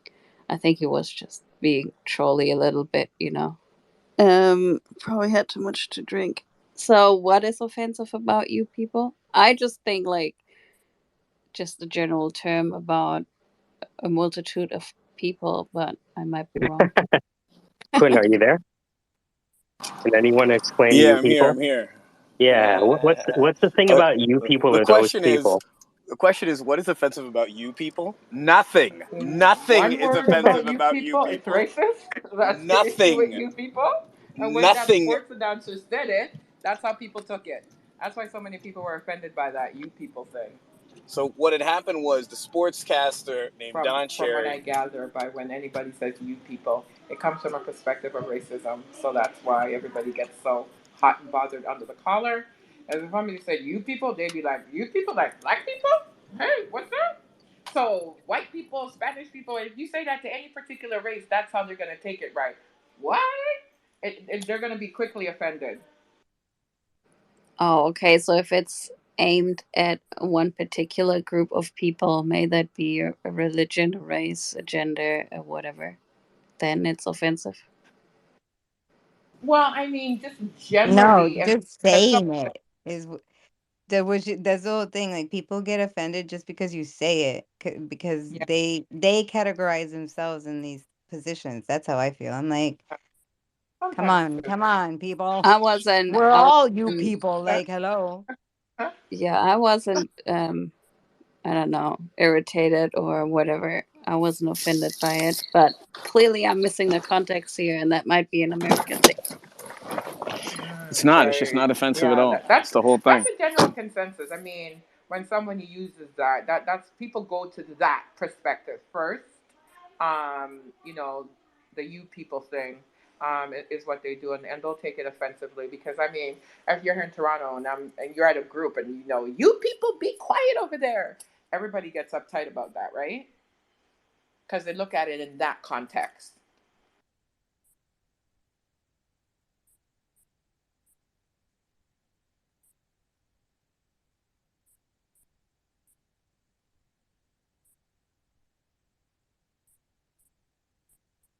Thanks for explaining me.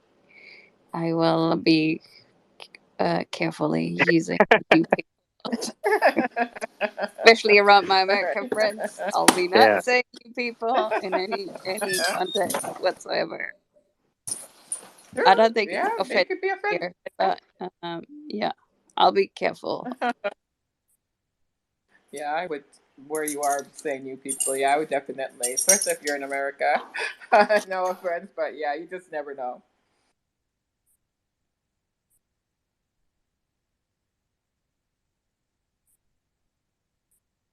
So has anyone here ever like said something accidentally like really politically incorrect and just felt really awful about it or embarrassed?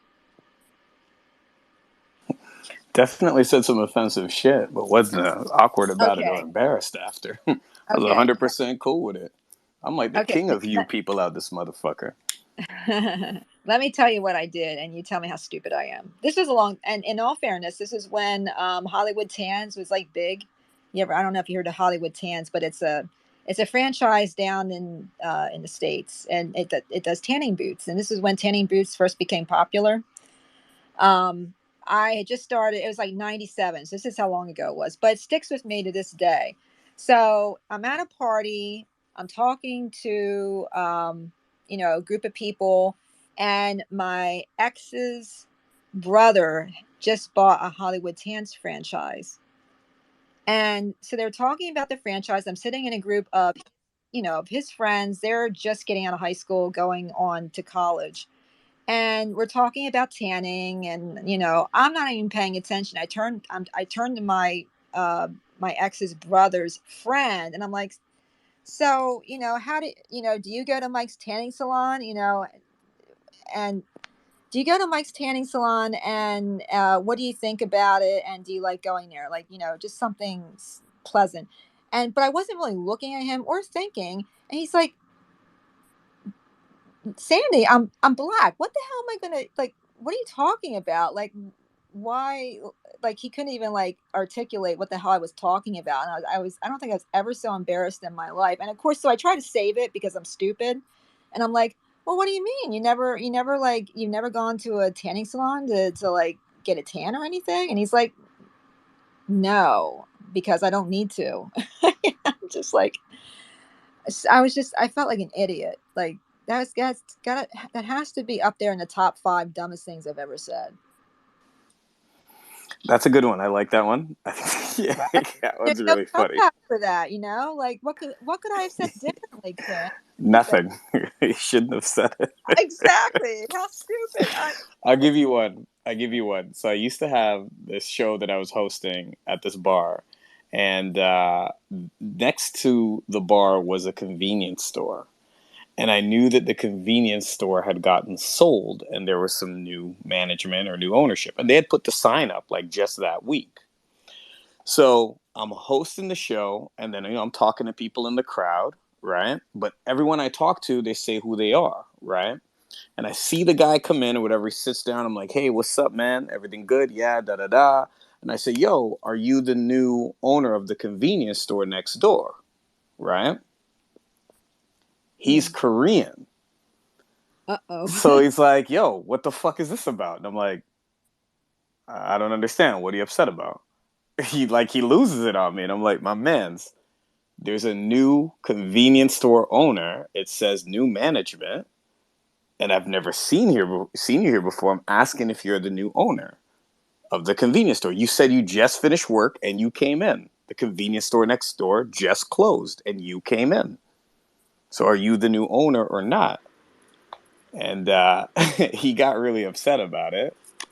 Well, let's put it But I out didn't there. feel bad. What do we think could be some of the policies that would make it easier for laid individuals? Because my market is self-represented persons, right? So maybe some of us can throw some ideas out there. How can we best serve self-represented persons? Obviously, we know paperwork is key, because if paperwork is messed up, everything is a shit show. So if they understand those processes and procedures of paperwork, I think that would help self-represented persons a whole lot. In terms of they have whatever court level they're going to be at, if they understand those things, motions and summoning persons into court, if they understand how these basic things worked, I think they would do a lot better being self-represented, and they're self-representing because they can't afford representation. So does anybody have any ideas in regards to what are some of the key helps apart from what I said that you think could help a self-represented person in court? Oh, I have a great idea. They should just lose all the time, because if they like lost all the time, they would either end up like crying about being disenfranchised in jail, which in case who cares, you're guilty, so no one cares. Or maybe they should just hire like a paralegal or a lawyer to begin with, and like not have to worry about that. That would be how I would handle that. As a lawyer, did you like Better Call Saul? I love that Oh, show. okay. Anybody else have an It's idea in cause of regards? pussy. Because it's Like huge, right? The you gotta self-represented market. hustle. Like you gotta Yeah, hustle as a lawyer, Hugh. yeah, Like, yeah. don't even be bothering with the chumps, you have to.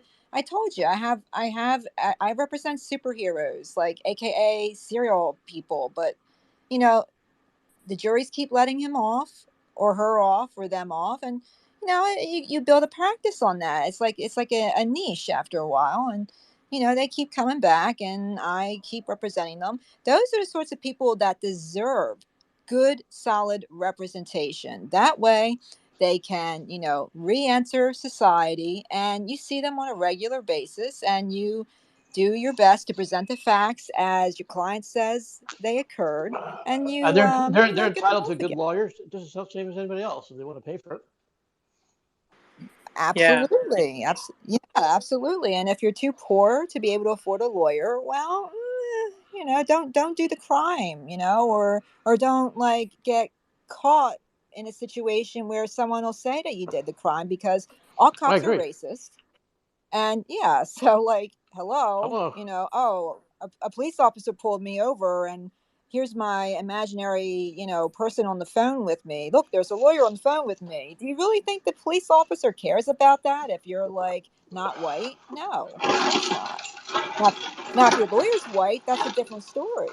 There you go. But how are they going to know that by unless there's like a hologram there? I guess Elizabeth Rich or whatever her name is, she'll have to happen. That'll be like version 50.0. I guess the better question is, how do you find the best either lawyer or paralegal? Like, what tips are there for somebody to research and find the best lawyers or paralegals? Well, if you're asking that seriously, what I would recommend you do is you should not call the bar association. Call the court system that you are going to appear in, and just talk to the desk person and ask them who they see the most. And That's genius. See, I'm yeah, asking seriously, but I know for Wow, myself. Yeah, I never even thought of that shit, eh? Like, that's I'm amazing. serious. For me, it's a very serious question. But for me, I actually went online and I looked for some of the biggest cases and who Yeah, won the them. court clerk is a good one, right? right, yeah. Because those people, yeah, those people see constant flows, right, of different attorneys doing this, that, or whatever.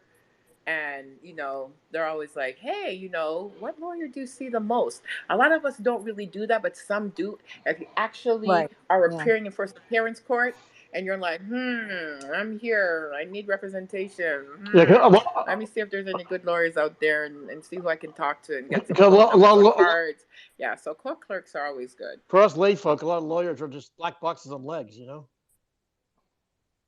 I mean, in other words, we have no, we're not experts in all this stuff. So Well, right. That what I said. What I was suggesting is, if you know you're going to appear in court and you need a lawyer, sometimes it's better if you either like just show up at the courthouse. But I really recommend you do it by phone and just ask. Just say, "Hey, look, I don't know anything about nothing. What attorney or what attorney's office do you hear or see from the most?" And they won't tell. Sometimes they won't tell you, but often they'll be like, "Oh, I see. Blah blah blah the most." But they won't tell you. They're not supposed to tell you what they think about the firm. But if that firm is there most of the time, they probably know what they're doing. So I hope that's a great idea, Log Girl. So I hope that helps. Stay out of trouble, Hugh. You have a check mark. You're an angel anyway. yeah, I was internet famous a decade ago. So I got a blue check mark out of it. So So, when you get pulled over for your 40th DUI, you just say to the cop, you're like, yeah, I have a blue check from Twitter. That's like the same as giving them a card, and they're supposed to give you a I pass like for it. that. Yeah. Yeah, in the old hmm days, you usually just join the Freemasons, be done with it, but now you have to have a blue tick. Well, that's true.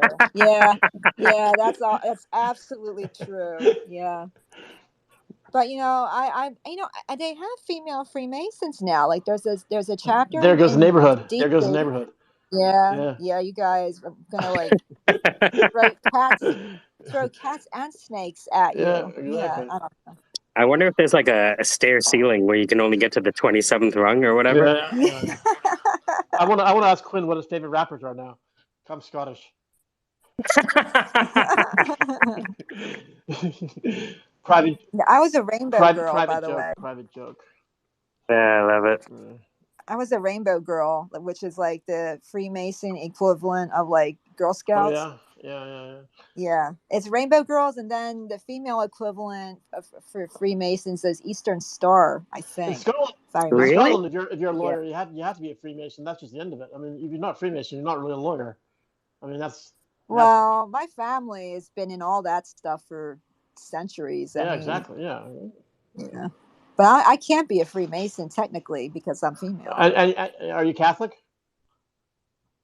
That's the other strike Yeah. against me. No, I'm Oh, Presbyterian, all which right. is the most boring religion in the Well, world. that's also Literally. a Scottish rite. So there you go.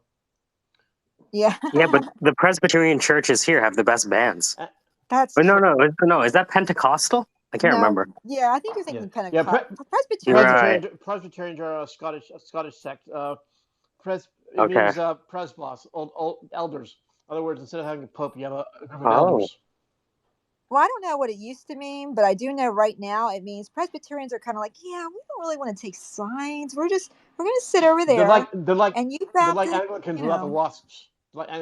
yeah, Like Anglicans without the wasps. yeah, They're kind of like a kind of cousin of the Anglicans, but they're not quite so kind of Kenneth Bunkpork is not quite as waspy as the Anglicans. right. We're like the Northern Virginia wine moms, but not as popular, Yeah. But we're neutral. We don't Yeah. really want to take a position that will get us in Yeah, trouble. you're basically the modern arm of the Scottish Reformation. Yep. So, Yep. so Yeah, we're all going to hell. yeah, So there you go. what are you going to do? But yeah, well. The one thing that brings all religions together, right? Well, I was telling A good party. I was telling Yeah. Quinn about our Scottish friend from Hamilton the other day. What was his name? The guy. Oh yeah, Jonah. Yeah. I was saying the thing about being Scottish is not that your race is just that you think you're better than everybody else. That's kind of what being Scottish is like. That explains a lot about my life. Yeah, if you're Presbyterian, yeah, exactly. Well, I'm Scottish. Yeah, exactly. You think, well, like heritage. Yeah, it explains why I think I'm better. Yeah, you go, yeah, we're better. Yeah, fuck you, we're better. Yeah, my clan's better Nothing than personal. your We're clan. just better. Well, I'm just kidding. I don't think that I'm better. Wait. Time out. Who is your clan? Like, what clan are you from? Buchanan. Oh, there you go. Good clan. Oh, thanks. Yeah, Buchanan. It's got Buchanan. Yeah, I'm McLeod. A man Buchanan. My great grandfather. Yeah. I went to school at Buchanan, and then there's also a famous writer wrote spy administration. His name was John Buchan, which is kind of a shortened Buchanan. Buchanan. He was in a hurry. Yeah, he was in a hurry. Good writer though. Okay. I'm just kidding about Scottish people. Actually, they're not really like that. Actually, yeah, they are, but I'm not really like that. I don't actually know anything. I didn't get enough sleep, and so I'm talking too much today. So, Sandra, if you need to mute me, please use your co-host privileges. I will never. You have to say something. You have to be really annoying to get. Well, I'm just give me a shovel. I mean, don't test the boundaries of this. All right. I'll mute you right now. Go mute yourself, damn it. I'll mute myself. Nice to meet you, Hugh. And Quinn, did he leave? I can't see. There he is. I see him now. Hey, Sandra, go check out my art, by the way. I will. Go to cathedrals.inc. INK. All right, hold on. I think I've seen your stuff before, and I love it. Oh, have you? Okay. Do you know that church that the Church of Saint? Oh shit. Anyway, there's a church where Shakespeare wrote things, and they took it apart brick by brick. Not a cathedral, but they took it apart stone by stone, and then they rebuilt it in Missouri. you know about this, Hugh? Nope. Okay, never mind. It was on my college campus. That's why I know Okay. about it. Well, I mean, people have done that, dismantled European buildings and reassemble them somewhere else. I mean, that's quite common. Well, it's where the Iron Wow. Curtain speech was given. Okay. Or if anybody follows, what's that guy's name? Winston Churchill. Oh, the Iron Curtain speech. Yeah, Oh, yeah. yeah. Oh, okay. Yeah. Okay. Oh. It was a Presbyterian That's right. school He went to originally. America and gave this speech. Everybody was horrified, but he's talking the truth. He actually wasn't lying either. But it's kind of contentious to this. I don't know what the speech was about. I didn't pay attention to that. Environmental science. He said But it was a big an deal for iron this. curtain has descended upon Europe and kind of like, endangering the bloody world because he was talking about the Soviet takeover of Eastern Europe. Yeah, that was the first time remember, the Iron Curtain was used. Right. Yeah. And it was in the historic gym, which was just the gym back then. That's right. Yeah, and he did that. He did that in Missouri. You're right. He did that. Yep.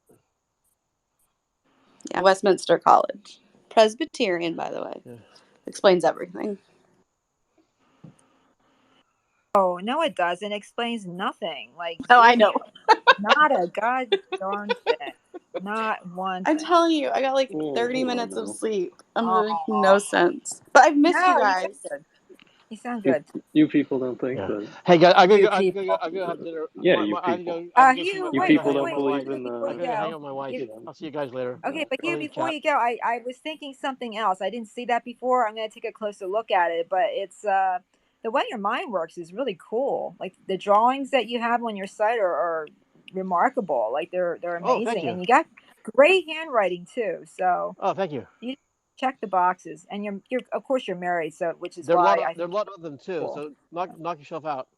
I am. I'm gonna take a look right now. But you know what I was? There's a Bitcoin Anyway, guy I'm gonna go. I gotta go hang. Yeah, go ahead. I'm gonna go Bye. hang out with the wife. I'm sorry. I gotta leave. Bye. Okay. Bye. Yeah, there's a. Bye. I was thinking that I confused him with this. There's another person that does like church, like he does like sculpture, but he draws like line art. So that's who I was thinking of. I got him confused. But yeah, that's pretty. Have you seen Hugh's work, Mike? What do you think? Anybody? No. I tried to look at it, but I got distracted by the stuff from his company, so I didn't get down to the cathedrals. Yeah, if you like page down, he has like some doodles, and he's got like writing on them. They're really neat. I like the idea of making it on one like on the glass. It's pretty neat idea. What was his handle? Can you DM me his profile? Because he yeah. Well, do you want the website or both, or what do you want? I'll take the Twitter handle then. Get it both that way. Thank you. Yeah.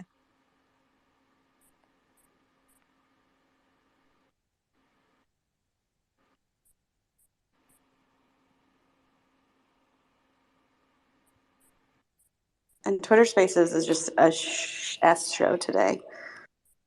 I know. I don't know what it is. I ran away for part of the day because I wasn't having a good day, and I didn't want to be rude to people. And yesterday was sucked. So I was, I kind of said, okay, I got to get out. I've been, because I'm in an apartment, and I'm trying to get things done, but I think I get a little stir crazy. I really need to get out more. I did get I did get a new headphone set today. That's kind of more like the earpods set up. So at least now I can like travel a lot more discreetly. I'm going out to the store. I got this big over the head headphone on my head. I'm going in this. I'm listening to Syndicate of all. I'm walking around the store. People are looking at me like I'm crazy. I'm like, look, I don't know you. I don't care. Like leave the little old lady alone. Mine drop in the sink. I'm on the elevator. Drop in the sink because I won't take them off while I'm in Spaces, and then when I'm washing my face, they fall in the sink, and now it sounds bad. So I got to get a new set. Oh, on Amazon you can get a pretty decent pair for a few bucks, so that's always nice. Yeah, but then I'll feel like less than because they aren't Apple. Yeah, I'm totally hooked on brand names. It's really bad. Well, it's funny because I'm poo-pooing it, but I'm talking to you on my iPhone, and my iPad is like sitting next to me, and yeah, I got a problem. I must admit it. But yeah, I know. Someone stole I had an iPhone 12 Max and someone stole it. And so I put my iPhone 13 on my Apple Card. So now it's like I saw the Apple over the head headphones and I'm like, oh, I would so love to get those, but I can't. There's no way. Yeah, they're huge, right? Yeah, they're massive. I love them, but I wouldn't wear them out. you know, I don't like the in the ear. I bought in the ear so that if I do go out and I want to listen to the Syndicate or whoever else, I can do that without looking ridiculous. But if I have to choose between over the ear and in the ear, I prefer the over the ear. I don't really. The other stuff's uncomfortable to me. I don't, but I'll deal with it if I have to. Anyway, no one wants to hear about this. Lagatha, bail me out, man. I'm boring everybody. Well, you haven't been yelled at for being boring, so that's a plus. Oh, it's gonna happen soon. But you know what? I need to talk to. Isn't Fitz my? It's been so. Oh, it is Fitz. Fitz is my boring property story. I have a really good one. It's boring, but it's really good. Go for it. Like it's nearly okay. So, all right, you're gonna love this, okay? Because it's all about bureaucratic boondoggling and rednecks and a love redneck stories. Go and ahead. a nuclear plant. So it's gonna be great. Oh, wait, here comes Fitz.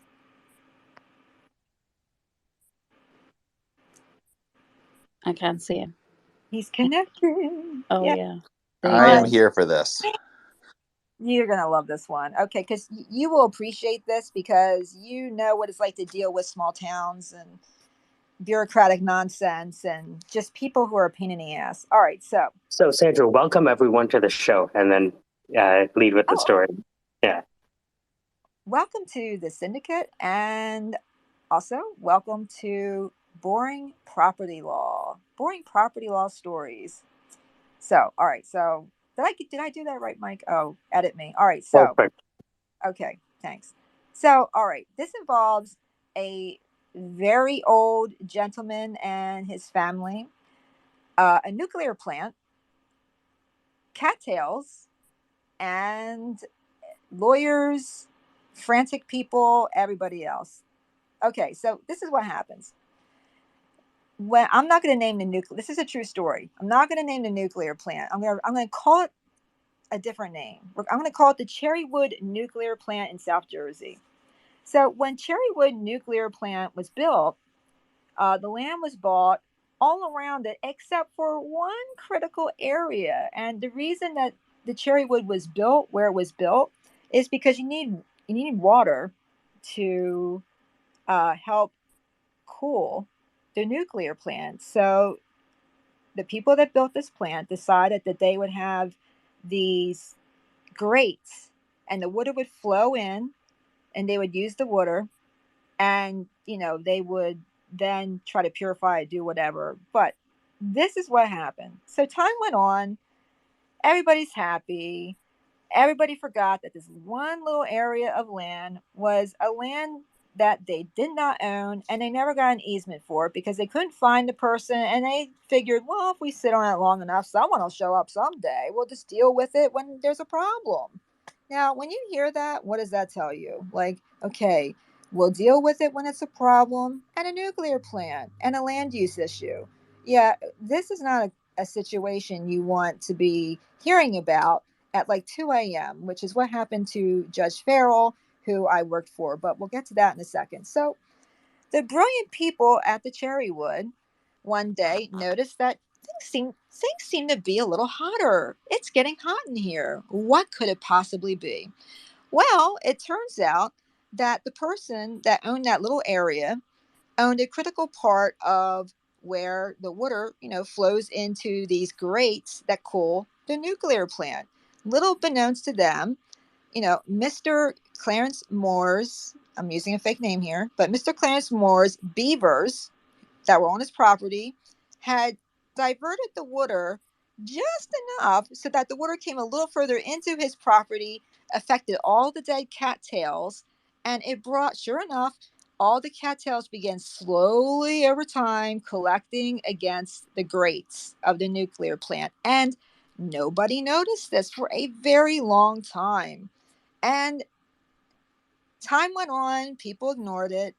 And what ended up happening is a plant administrator was like, wow, it's really hot in here. So he goes downstairs and he checks it out. And he's like, what the, censor me. What is going on here? We are in a dire situation because now the nuclear plant was barely getting any water into it. All the cattails were collecting. So they run out. It's the middle of the afternoon on a Friday. They run out frantically trying to find 96-year-old Mr. Clarence Moore, who owns this property. There's no way to access his land but for a dirt road that has cattails on either side of it. They finally get to his property where they are met with his relatives and shotguns. And they are told to get the bleepity bleep bleep bleep off the bleepity bleep property. And they're trying to explain, but you don't understand. The nuclear plant is at a critical situation. We either have to shut it down, part of it down, or you have to help us with this situation, or we're going to bring the police and sue you and blah blah blah. Well, the problem was that would have been great maybe a month ago, but now they're looking at a situation where they're up shit's creek, literally. So there's always an emergent judge on call. So, and it was after 6 o'clock in the evening at this point, and they still have not been able to talk to Mr. Moore, and they have this problem. So they go on the phone, they get an injunction, they trot right back down to Clarence Moore's property. It's now 9 in the evening, and they have all their, big lights and their fanciness. And lo and behold, they're met with the local police, who are also at Clarence Moore's property, because little do they know that most of the township police are directly or indirectly related to Mr. Moore. So they hand the injunction over to the police officer that's already there on the property, telling them, you're trespassing, you have to leave. And they're like, the plant might melt down. What would you like us to do? Exactly. We can either emergency shut it down, or you can help us remove these cattails from your property so that we can get more water in there to cool it the fuck down. They have an emergency supply of water, but they're running through it, and things are getting grave at this point. And the whole area, by the way, knows nothing about this. They have no idea that we're on the verge of a catastrophe, So, because they're talking about, well, we could vent, things into the atmosphere, but maybe that's not such a good idea. So Clarence Moore finally comes out. He's like, oh, hey, what's going on? And so they explained it to him. And he says, I'll tell you what, you kill the beavers and you bring me the pelts, and I'll let you go back there and do whatever the hell you want. And they're like, you got to be kidding me. So the locals from the nuclear plant, their lawyers, the local police, and the redneck relatives of Mr. Clarence Moore, the 96-year-old gentleman, all go traipsing off down to the water to try to find these beavers so that they can kill the beavers, give him the pelts so that they can remove the obstacles and get the water flowing again and get rid of the cattails that are stuck in the grate. So, on his side of the property that they didn't bother to do anything with until there was a problem, and now they have a problem. So it takes them hours to find these beavers. And they finally get the beavers, bring them back dead. And he looks at them and he says, well, that ain't all of them. I've seen 3 of them down there. They had to go back and find the other one, kill it, bring it back. And by now, people are out of their minds. They're like, you got to make a call on this. And they finally get down there just almost in the nick of time, like a movie,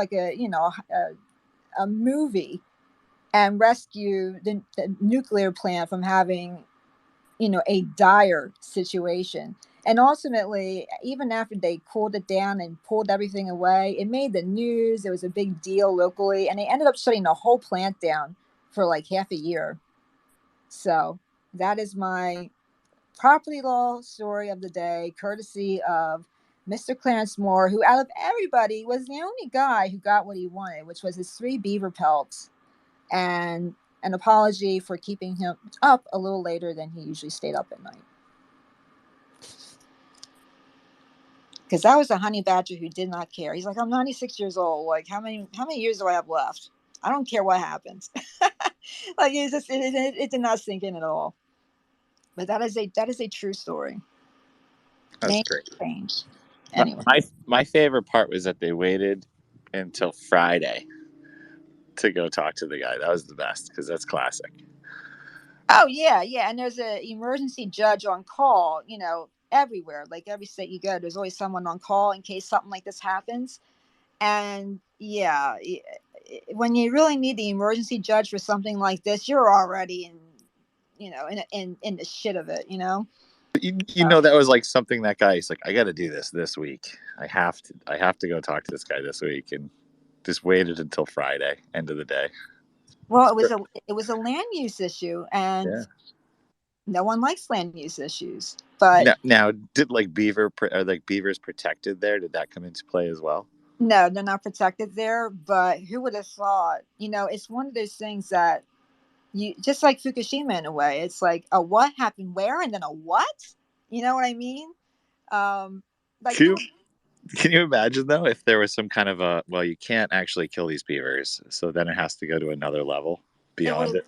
Yeah, we would have had to invent some of the nuclear plant like on 3 Mile Island. I mean, it would have been disastrous. They probably would have done it and then begged forgiveness later. But yeah, I mean that would have been even more. There'd be even more bureaucracy down there scratching their heads, wondering what to do next. It was just ridiculous. It was like It was like a Coen brother movie in a way. There's just so many people involved going, what do you think we should do now? Is something horrible about to happen? Like it's just like, oh my God. Yeah, well, these beavers created an environmentally sensitive area now, so I'm not sure that we can get onto this area to kill these beavers. And are they protected? We got to get the EPA down here. We really got to investigate this further. Exactly. Yeah. Well, it was just like, oh yeah. And then of course after that, the whole thing kind of, oh yeah, there's people smoking drugs, in the janitorial areas. They're supposed to be doing cleanup and important things, and it's just a whole cluster after that came out of that place, and they shut it down for a while. But next time you applaud nuclear power, try to think about the sort of people that work at these places and what they don't think about. And it is possible to have almost a meltdown over 3 beavers and cattails getting stuck in your water cooling system so that it can't work.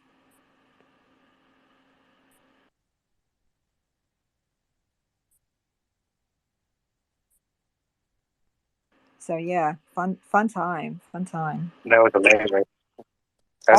That's an amazing story. The thing is, it would be interesting to see if I can take that and find enough B-reel, right, to actually make the movie, right? So I can, let me see.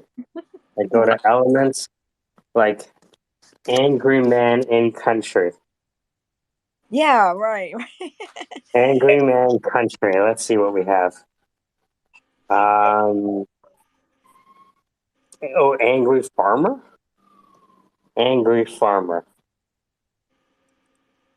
Ah, nice. Extremely angry farmer in field. This is perfect. The picture of the beaver. This is great, Michael. If you could pull that off. Oh man, believe me. Like, hold on, let me. Because we have access to this. Oh. Hold on. I have a terrible one about the width of fire trucks as well, Sandra. Yeah, It'll be for another time. I can't do. I get kickball today, so I'll have to save it for when it's really bedtime. Well, I'm gonna put together this video right now. I'll just have to record it on my phone, get the audio, put the audio. Subtitles are automatically done. The B-reel is there. I can get the cops. It'll be interesting to see if I can get Beaver dam. Tell me, ooh. Let's see if I can find any beaver You got to dams. get like the guys in the power plant too when it's really hot, wearing like tank tops or something. Oh yeah, like Matthew McConaughey, but power Yeah, plant. yeah. Yeah. Beautiful. Okay, so I have the nuclear power plants too. Judge. Can I get a judge on a phone? I am doing the gavel.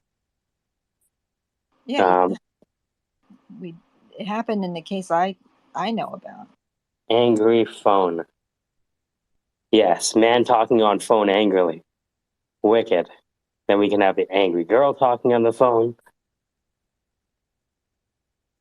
Wicked. Yeah, this video is done. Should take too long. Good times, guys.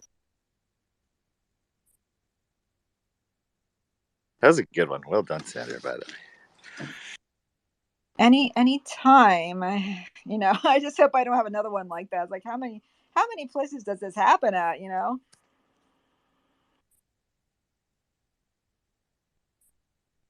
What'd I miss? I heard angry judge on the phone from across the room, and I thought, Oh, it was Bedtime Stories and Property Law by Sandra. it's recorded, right? Because I'm gonna want to hear that one. Oh no, it's amazing. Yeah. We're just discussing the video we're gonna put together. Nice. Is it good? What am I saying? It's standard. Of course, it's good. Sorry. I think it's a good story. It's a mostly true story with names changed, but it's a little terrifying. Did I hear something about a beaver earlier? Is this related to the beaver? Yes, it is.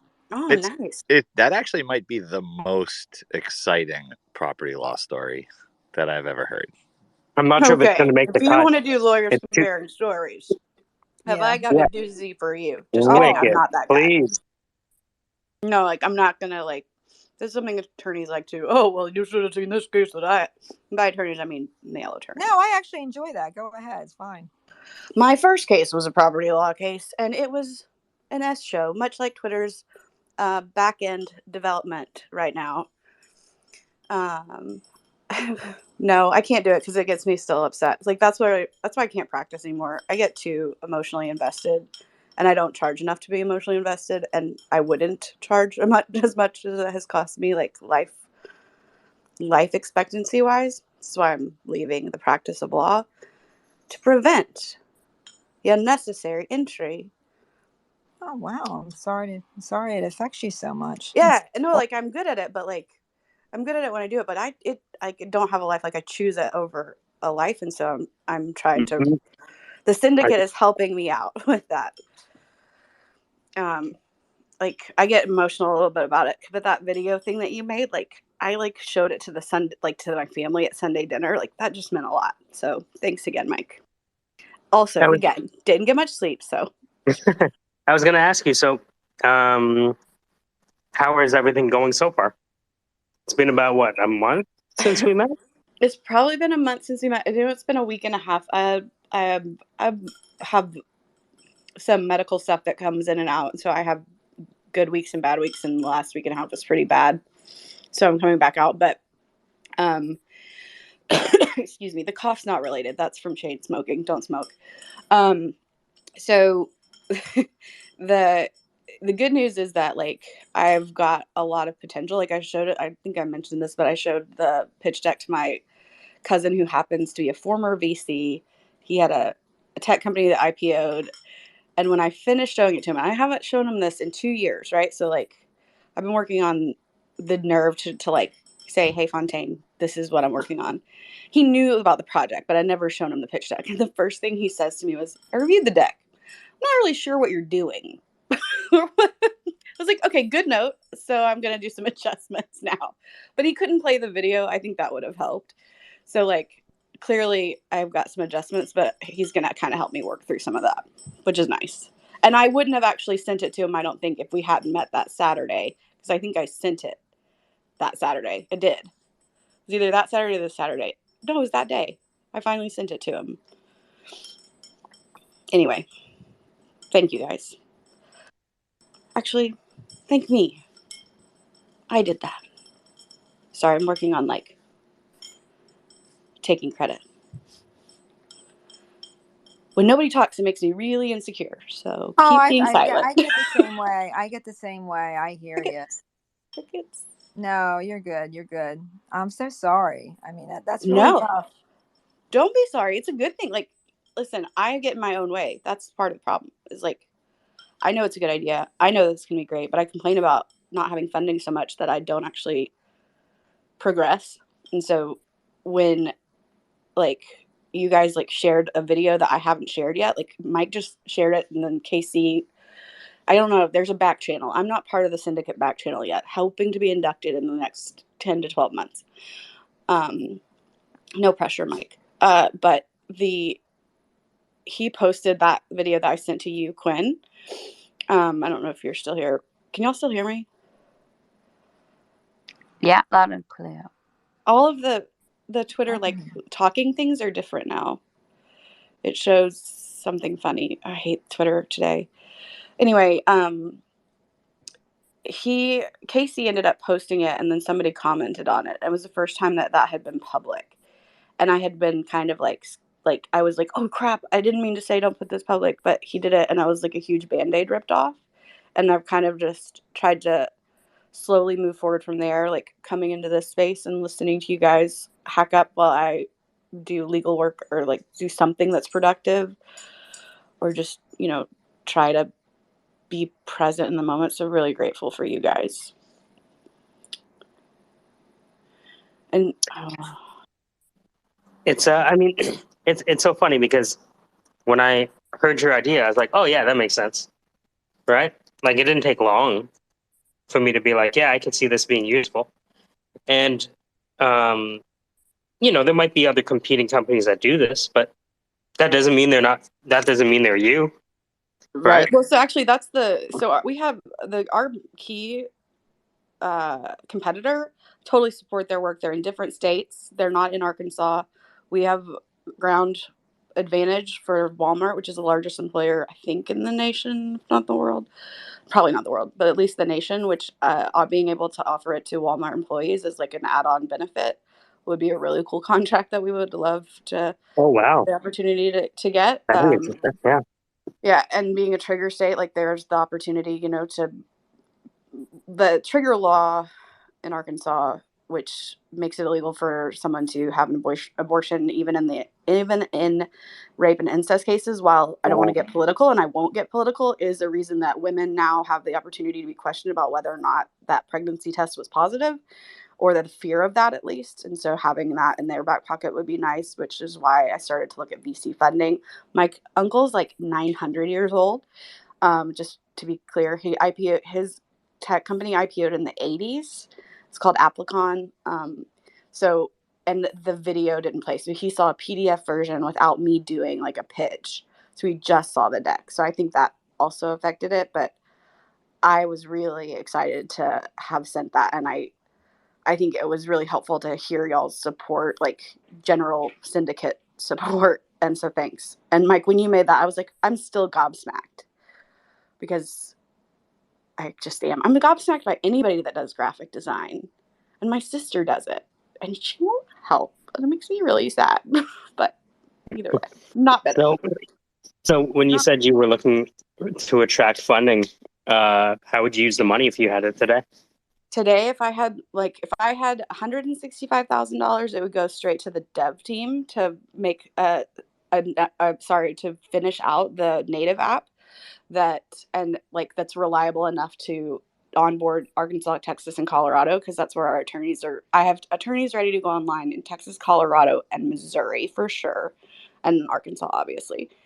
And then that's where most of the money would go. I would quit practicing law and pay myself $1,000 a month to not be practicing law. No. Yeah, I've bootstrapped the whole thing. So it's been a struggle to that's been the bigger struggle is like using my law practice to pay my, I pay taxes to pay my paralegal salary and to pay my rent. And my parents have paid it a couple of times, but every step forward is a step that was made in a direction, and as long as it's not giving up, I'll just keep going. I mean, I was going to ask, so your developers have given you like a bill, like a statement of work saying this is what needs to happen. This is right. what the app is going to look like. Our CTO, our original CTO left due to yes, I remember now. Yes, so then he came yes. back, but then his project exploded. So like he would be able to like do the knowledge transfer to the new one, but I was estimating the work based on his original like build out estimate from a while back plus 50,000. So like just to cushion it, but that's where the money would go, because we have a waiting list. We've got at least 40 people active on the waiting list, but it's 80-ish people long, give or take the day. So I just estimate that like only 40 people of those people would, like 50% of those might actually sign up. We have a paying user. With the MVP that I basically duct taped together a little bit.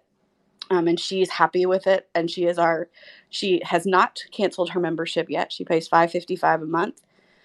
And yeah, she wants to give it to her son and her other son and her husband as well, as soon as we can have a stable enough tech on it. Now, if my former business partner gets his shit together and gives me the key to the castle, we could be live in Arkansas for at least 100 people within a couple of hours. But because what does the minimum viable product do?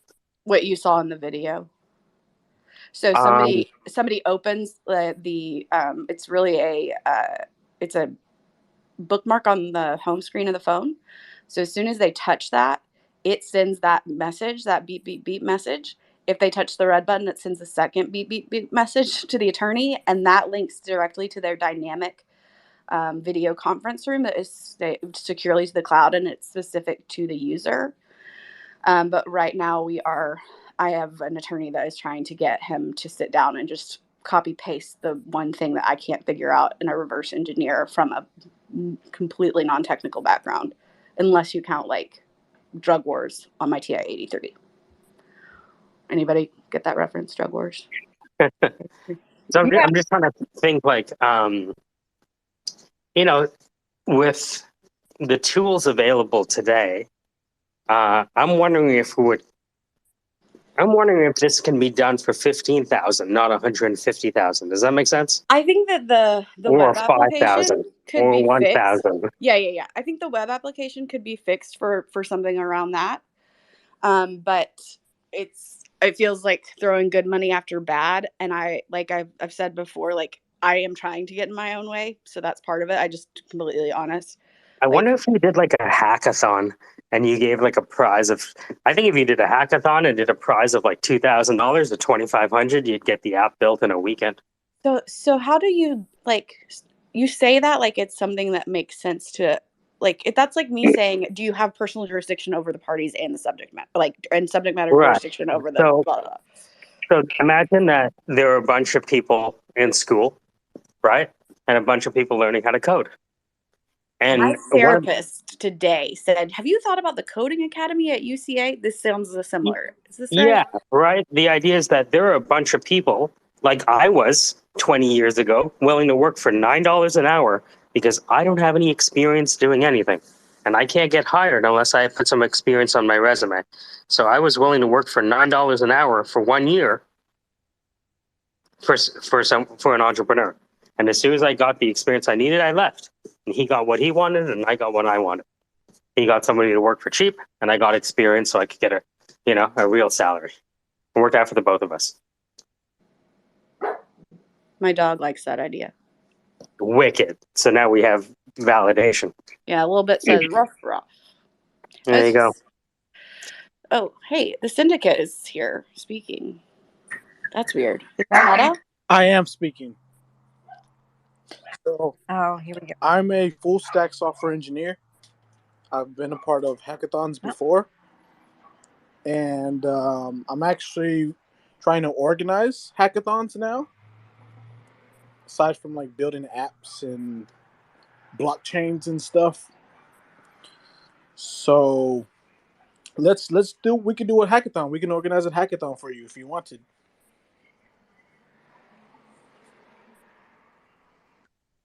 Okay. My dog's in my face. Sorry. So follow me, DM me, and Are you related to the Syndicate that you were in? This is like, is this like well, the Russian dolls, the I, Syndicate inside the although I Syndicate? am just a person like everybody else, I'm trying to have some type of structure, an organization. Those Pushka dolls? Is that what that's called? I Something like don't that? know. I just sent you high question mark Syndicate. That was an accident. I just want you to know that. It was supposed to be high exclamation point. Sorry. Yeah, so the idea is that you set up an environment where people have a task, right? And the winner wins. Dan Rockwell's done a lot of this. Dan, right, from Ohio. Fluency Speak. Dan, with all the voices? Yeah, exactly. Right? How's he So doing? I haven't Dan's like seen him. Dan's like the master at organizing hackathons. He's been doing it since 2009. Matryoshka. I love trivia, so it's Matryoshka. I was just so you know, anybody who was interested.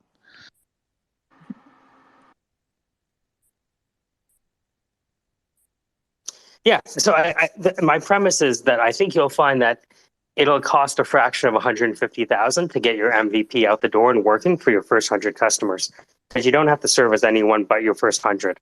After you service those first 100, you now have monthly recurring revenue, and then you could take that to like Founder Path or something like that and get non-dilutive capital. So I am actively resisting the urge to tell you about the first thing, and I'm proud of myself. This is an example, me muting. Because Yeah, I mean, it can be done, and we have people around us that can help build it out, right? For example, like the syndicate down there, right? Who knows? Maybe that's the exact person you need. You never know, right. right? It's So just to put a bunch of people into a pot and see who comes out with the best souffle. yeah, so like the current version like works all except for the like sending the right link to in the text message. So what happens now is like it sends a text and I click it, that if I get a text from that number, I click a Siri. I created a Siri. Oh God, this sounds stupid. A Siri shortcut that calls that FaceTimes the one client. But like literally, there's a webhook that needs to be embedded in the back end of Webflow that would make what you see in that video work again. Mm-hmm. So if that could be the hackathon goal, so it's not all reworked from jump, or would you think? Do you think people would more like to try and figure their own stuff out? I don't know. That's interesting. It's there's many different ways to slice it and dice it, right? I would rather, speak to a handful of people who are hands-on with code that we know, right, and are known to us.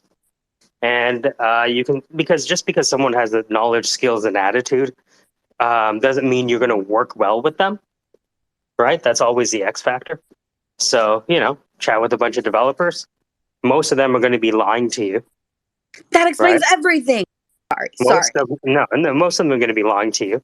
I mean, it's easy for people to say, "Oh, I do this," and "Oh, I do that," right? And if people were honest, they wouldn't need recruiters, right? But I exist. Why? Because developers lie, and so do employers, right? So yeah, don't expect anyone to tell you the truth, because there's too much money on the line, right?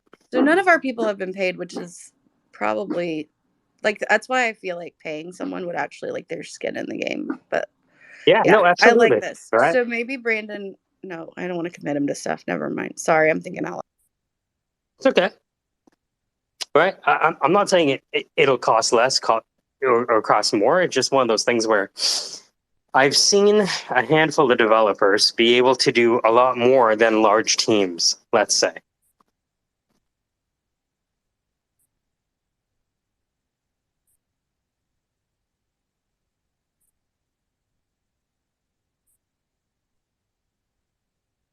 Are we having a hand up party? I want to put my hand My too. sound Hang went on, out. Yeah. Sandra. I have a fascinating idea, by the way. Really? Oh, cool. What's I up? think we could create some kind of we should actually create some infrastructure within like the metaverse, where we are the ones who are handling all of like the property, like Yes. zoning. So we have to make sure that the specifics of where everyone's creating like someone's putting up a billboard or a store or etc. We get to oversee it, and then give them shit about the color of the door. I would love that. Yeah. This is a Restrictive historic, covenants would yeah, be the historic area because it was created like at the beginning. Oh man, this is good. Sandra, are you in the metaverse? My life is a metaverse, but no, not really. No, this is just an idea about the metaverse. Isn't the metaverse just an idea about the metaverse? Let's be real. This is the metaverse.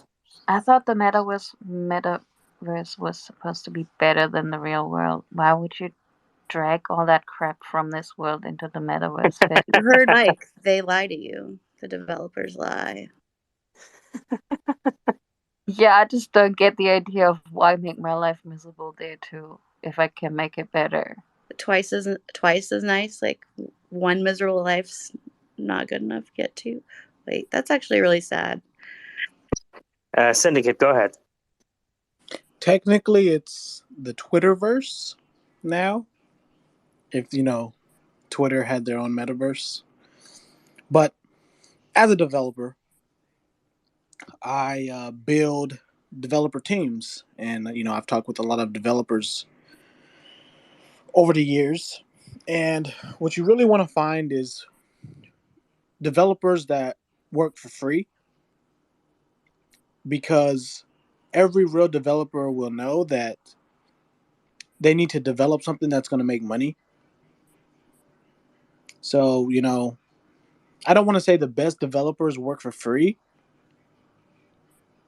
but they know that if they build something that makes money, then that's the best case scenario.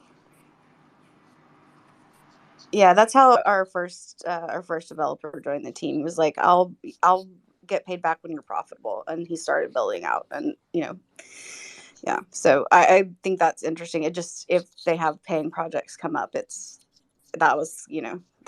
time is important. Hurls, nice to meet you. Hey, how are we? So the Syndicate, Doctor 101. Has anyone worked with this guy before? Let's talk about vetting and people that talk shit sometimes. Has anyone worked with Doctor 101 before?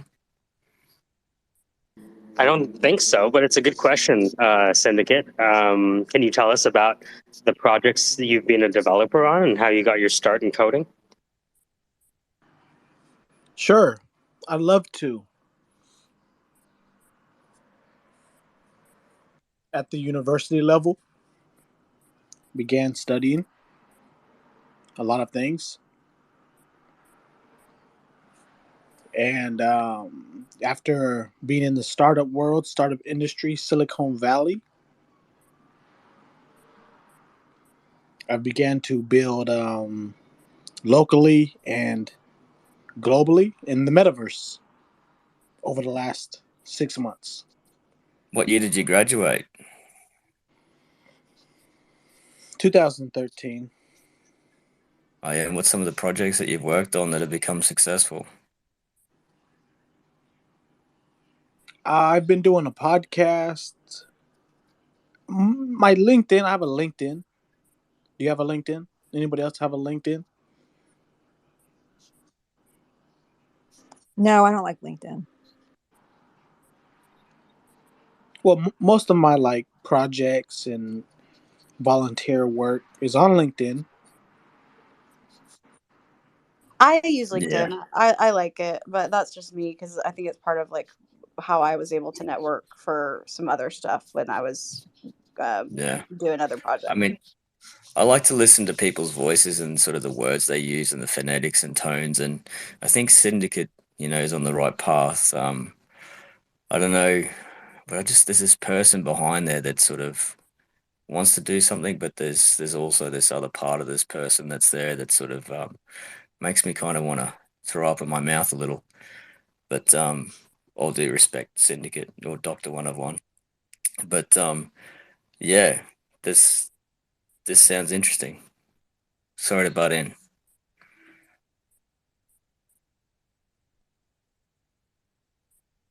Does anyone in this space ever work with the Syndicate or Doctor One of One before?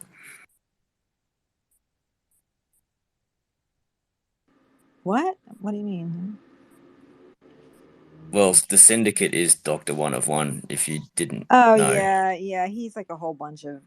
He's like the village idiot cousin, you know. But he might have some skills. I mean, I had a good talk with him like 2 nights ago, and now he's kind of like being a little off. But if he can help um, Elizabeth with her project in a reasonable fashion, then you know that I would yeah, look favorably upon that. yeah, exactly. But I'm getting red flags. That's all. That's all I'm just trying to say. But that's why Yeah. I wanted to ask: has anyone ever spoken to him or talked about projects or done any work with Yeah, him or anything like I that? mean, not projects, but I mean, some people here have had bad experiences with him, but you know, maybe I don't know. You know, I Mm. try to give everybody a chance as much as I can, Yeah, yeah, yeah, but yeah, there are yeah. people here that are not happy. All I'm trying to say is that we've got one person here doing something genuine and is genuinely seeking help. Another person who's partly sort of genuinely, but there's this personality that's behind it just by listening to his voice. It's just like, whoa, okay. Anyway, I'm gonna shut up and keep listening. I just sort of throw that into the consciousness and see where it goes. No, it's Earl's, good. Thanks, Syndicate. I tried, man. I tried to talk to him and work through what he was doing and everything. I gave it a solo effort. Solo effort. Yeah, a little one-on-one time. Oh yeah. Yeah, How'd you go? What did you get? What vibe did you pick up? red flags. Yeah. I'm with you. Did you have? Did you see a bit of potential in there? Like any potential? A little bit of potential? I Or mean, no? like a little glimmer, yeah. Yeah. A little glimmer, Yeah. but really buried in the flags. No. Well, I'm going to pass this baton over to Syndicate if no one else has any objections. But Syndicate, are you Doctor One of One as well? We're all humans behind these profiles. Ugh. Throw up my mouth again. I am trying to separate my human side from representing a community. Oh, hang on. Well, can we just put a pin in that? The human side. The human side. I want to hear more about this human side because that's what intrigues me about you. And it is Tell me about your people. human side. Are you open to sharing a The bit more human about your side, human the side? human side of people,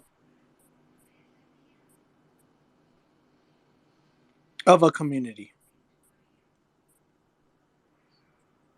Mm. Oh, anyway. Here's the Sorry, problem Sandra. is like I've Yeah. had the worst luck with developers. And so even if you are a great developer, like it or we're able to help, I appreciate that because I want to give everybody a chance. But I've had the worst luck at trying to get something done that I've worked on for 2.5 years. Yeah. Oh, And like I'm gonna leave the room, but like Oh, please stay. no, Please stay. I will say I just don't want to hear people like taking time out of productive stuff to like vet somebody. If you have a LinkedIn, please send me your LinkedIn link Yeah. and Well, I'll I'll look at it. stop But then. like, I'll stop. I'll yeah, stop thanks then. guys. Yeah. I Yeah. appreciate I'll that. stop. I'll stop. I And I also appreciate what apologize. you were doing. No, I appreciate that. Like, because I wouldn't have even thought to do it. And I was like, okay, great. This is how we vet somebody. I'm learning. This is great. And like, we're learning, right? So I appreciate that. I like, thank you, Hurls, because I wouldn't have even thought to do that. And now I will. Thank you. Yeah, like we're all on a journey, right? We're all here. We're all sort of working our way through it, and people sometimes offer to help and all that sort of stuff. But what you were saying, like, it sounds awesome, and there's definitely some people here can help. And I'm hearing, like I say, I listen to phonetics and tones and that types of things and voices. I'm hearing a sense of urgency, a real sense of urgency, and a few brick walls. But I tell you what, you're out there finding that sledgehammer that's going to get through it. Like, and I think maybe well, I know in my life when I'm like that, I just need to sort of maybe go out and walk on the grass for a bit and stroll around and just let things mull in my mind, or hang out in the Syndicate for a bit and throw it around, and eventually you'll stumble across a nice little.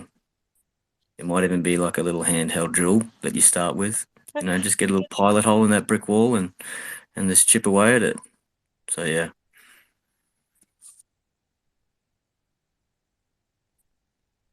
Sorry about that. When I get tired, I get weepy. It's actually normal. So nobody freak out. It's actually a superpower. It makes everybody uncomfortable. Whew. Okay, that was a joke. A deflection joke. Good to see you again, Casey. What's up? How you doing? Well, habit question. Habit question. That was funny. Yeah, I'm good for the blind walking. I am coming off of a very productive day. Things are decent. All is well in my world, for what it's worth. You're is it cicadas or is it grasshoppers or crickets? Grasshoppers. I missed those. It's a pleasant back sound. It really is. Little peepers, little frogs mixed in there too. It's a pretty soothing sound. I love peepers. They're so awesome. Yeah. Take the kids down to the little creek and at night shine flashlights around and try to find little peepers. It's a They're so. blast. They started cutting away the area where I used to live in New Jersey, like just cutting all the trees and the timber down to make room for more housing, and all the peepers left. It made me so sad. Yeah. I mean, We're summer's lucky. not the same without peepers, We're lucky. We're right on the edge of a forest park, a national forest preserve. Perfect. Yeah. Yeah, nobody's developing behind our house. Woo. Love that. That's great. Yeah, my father, all the land is locked like around his property, so at least the people that have it now won't have to worry about having a development on top of them, because the preservation program has 3 of the farms around it, and then the old Presbyterian church is under 150 yards away from the property line, and that's the National Historic Monument, so they can't build on that. So Does that mean that there's also a graveyard there? oh, of course, yeah. Oh. Many of my relatives are buried there. Yeah, I mean, Ooh. the funny thing is, no one has gone to my parents' house for Halloween in over 40 years. They won't walk it. They won't go past that line. They won't go past the church coming in, and the town's on the other side of church. So, like, So nobody goes there. my wife loves taking photography, and a lot of times the cemeteries are beautiful. They really are. They're manicured landscape. There's bountiful flowers and trees. Like, it's a pretty scenery, actually. There are 2 trees there that are over 300 years old. Yep. And she loves going in there for photography. I'm like, nope. Nope. I'm all set. Thanks. Well, really? See, with the small towns, you have to be careful going into cemeteries, because if people don't know you, they will go out with their shotgun and ask you, point blank, what are you doing there? And you better have a good answer. Right. Yeah, that's fair. That's I fair. mean, yeah, because they've got the graves open, right? So, well, it's a graveyard. Actually, Yeah, I mean, it's an open. that was Yeah. just a joke. I'm on the board of a cemetery. My first board seat was Oh, okay. on the board of it's Pilgrim Rest Cemetery. Did you guys have problems with like vandalism or grave robbers or stuff No, like because that? nobody knows that it's there. It's like in the heart of Little Rock, and like you really don't know that it's there. It's weird because I lived there my whole life and I drove past it a billion times, had no clue. But it's quite lovely. I mean, as cemeteries go, we have the annual cleanup, which is nice. It's weird down in Boston because like you'll be walking down a street and there'll be like a cemetery plot. It's like three plots right there on the side, fenced in. Random little cemetery plots all over Boston. Well, it's like That's nice, though, because then they're It's not like kind of all it kind. secluded. It just reminds you that people are dead all over. Yeah, Right? We I'm don't not hide them new away here. like we do our prisoners. Like it's a real thing. Death is real. That's an interesting take, actually. We don't hide them away like our prisoners. Which That is, is, well, yeah, I like you that. want I to get like me on that. a soapbox because that'll be one. What, the Yeah. prison system? One of the most heavily manipulated corporations enforcing the enslavement of citizens. What's there to talk Oh, so about? you've heard that podcast too? I've heard a couple, read a couple. Yeah, yeah. No, but actually, if you have heard some, I've only heard one that was good, so I'm looking for some others because that's hugely Just look up. infuriating. I feel. Just Google corporate prison, Are you and talking about you'll. private prisons? Yeah, it's private. Yeah, it's privately run, but the Google search I run is corporate prison.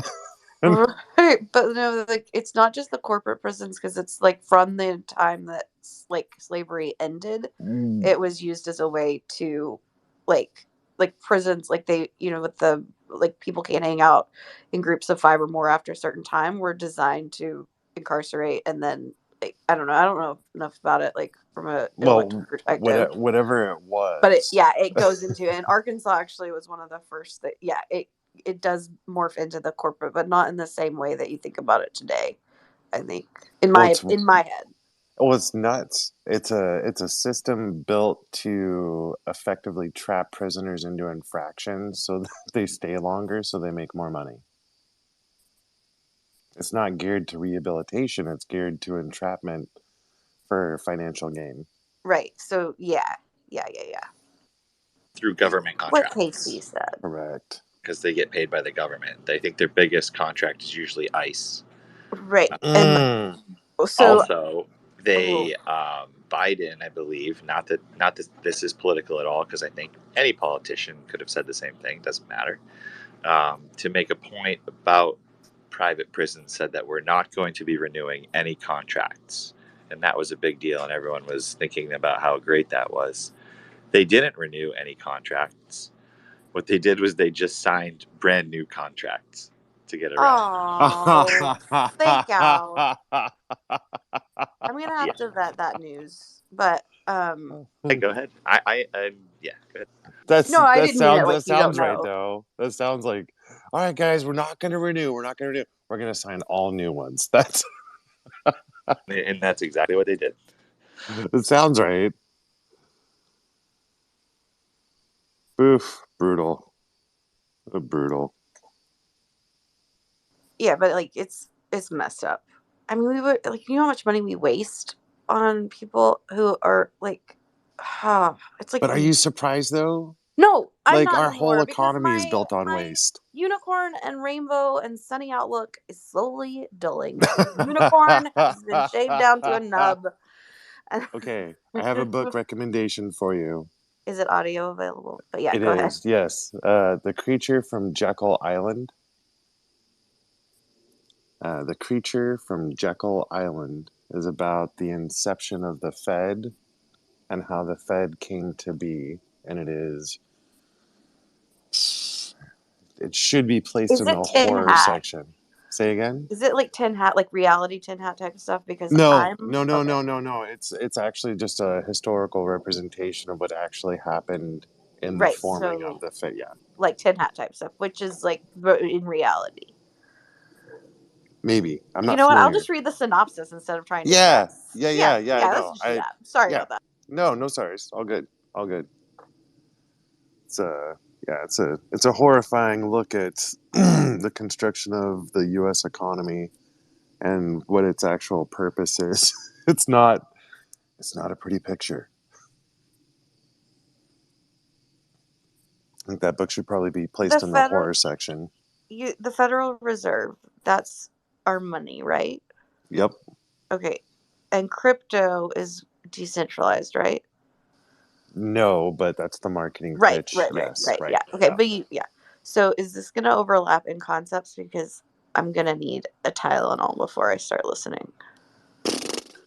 They do not directly mention crypto. It's not part of the Right, book, no. right. But But am I gonna you hear will things like inflation and like uh possibly. the You may hear gold some. standard? or you may hear some to the talk. moon? It's No, moons aren't not involved, right? no moons, no moons. Except for like maybe landing on the moon, because that was at a time back in the Yeah, I day. mean you can Even incorporate that's Maybe. debated. Hey, Right. that one, like, listen, that one I believe in, is that it happened. Because if not, how did we get those moon rocks that I got in elementary school as the That's a good point. Look, I think you solved it. if you guys want to go journeying around and mystery traveling and solved? falling off the edge of the planet, be my guest. But I will not be taking that Wait, trip. so the flat earthers is a thing too. You guys, too much information got shared too quickly. I think we need to undo some of this. Like, Isn't this a front for the Flat Earth Society? shit, I'm in the I wrong signed the call. contract. You signed the contract too, Was it a right? It's smart uploaded to the contract? blockchain. It's immutable That's what now. yeah, we're lifetime members now, whether we want to be or not. You can contact the I don't change want to see contract. I don't want to see the world burn. I want to see the Earth flat.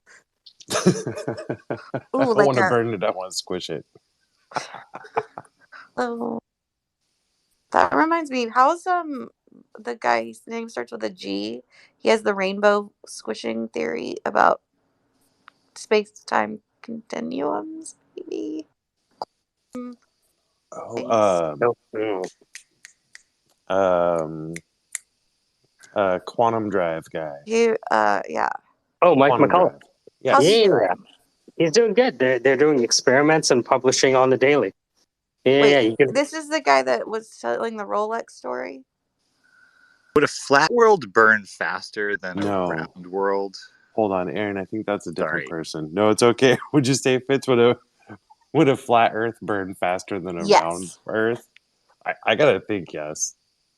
Unless it's What, more what dense about the because it was gravity at the squished. edges, though? Wouldn't That's this the point. fire That's what I'm go thinking. I'm faster wondering about The on the curve? gravity is not at the edge, though. It's on the center, right? The gravity exists above it.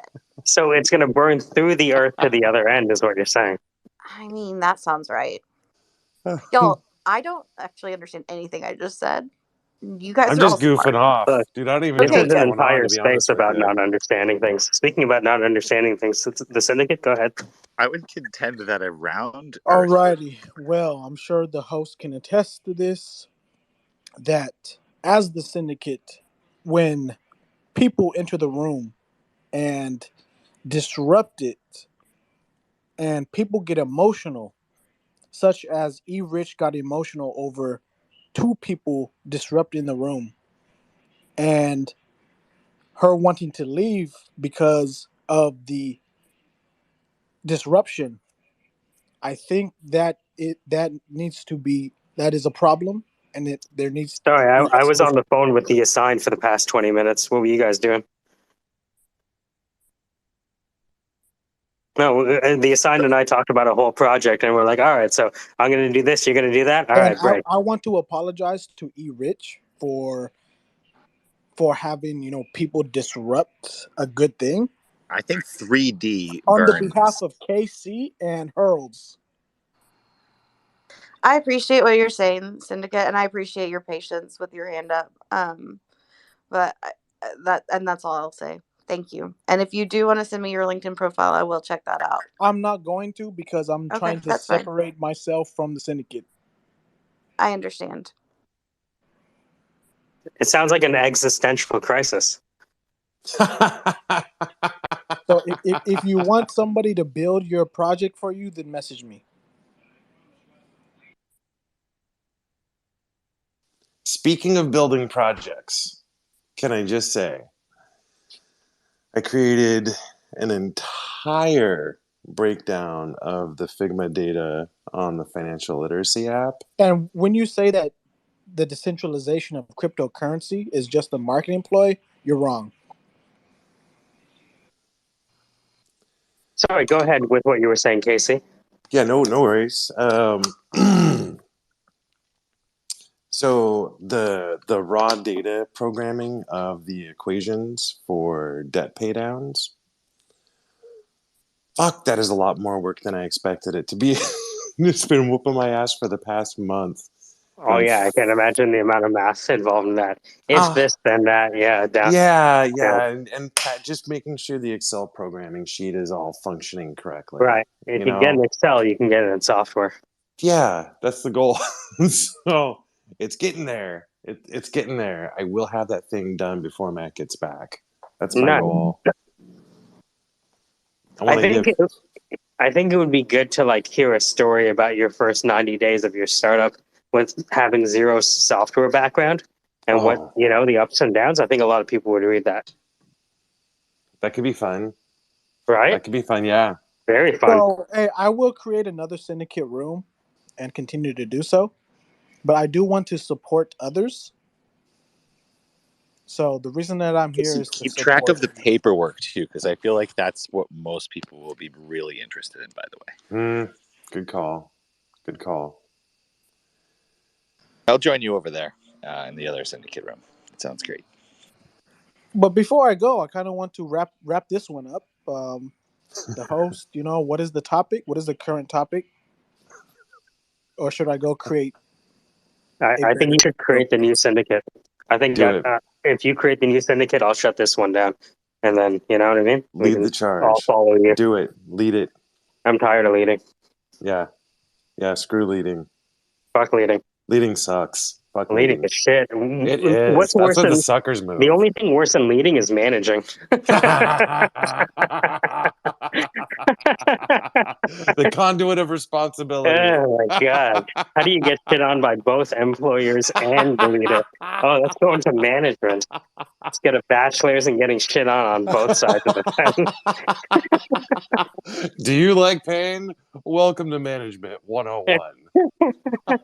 Yeah. How do you reconcile two mutually exclusive requirements? Welcome to middle management. Do you want to hear everybody's problems? And not be able to solve any of them? Because to solve any of one of them would make you enemies with everyone else and get you fired, either from the ground up through complaints or from the top down through complaints. Would you like to balance the weight of your paycheck against the friends' paychecks that you'll make while at work? Welcome to middle management. Oh, by the way, you need to fire Todd before lunch. I like that movie with George Clooney, where he just has to Yes. fire people. It's a great movie. I wish the Syndicate all the best. Right? I hope he has a group with a lot of people. We could go over there and start hammering him about his project. And just tearing his project to shreds, demanding that he do things the right way. I think that was handled perfectly, actually. It's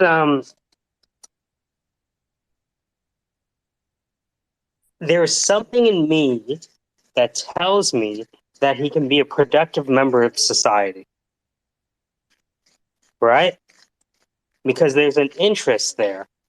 Now, I'm not sure if I would ask him to code something, right?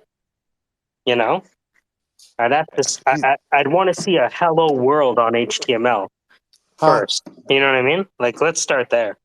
Like, he's obviously struggling with and working through some personal shit. You understand, right? Yeah. You understand. It's clear as day. Yeah. And which one among us hasn't been there? You know? Yep. That's why I'm trying to just like, to me, it's almost like, I don't know, putting together a puzzle or trying to figure out how to pick a lock. Like, what is the right motions here that will get this thing to spring open? We don't have to do it all overnight.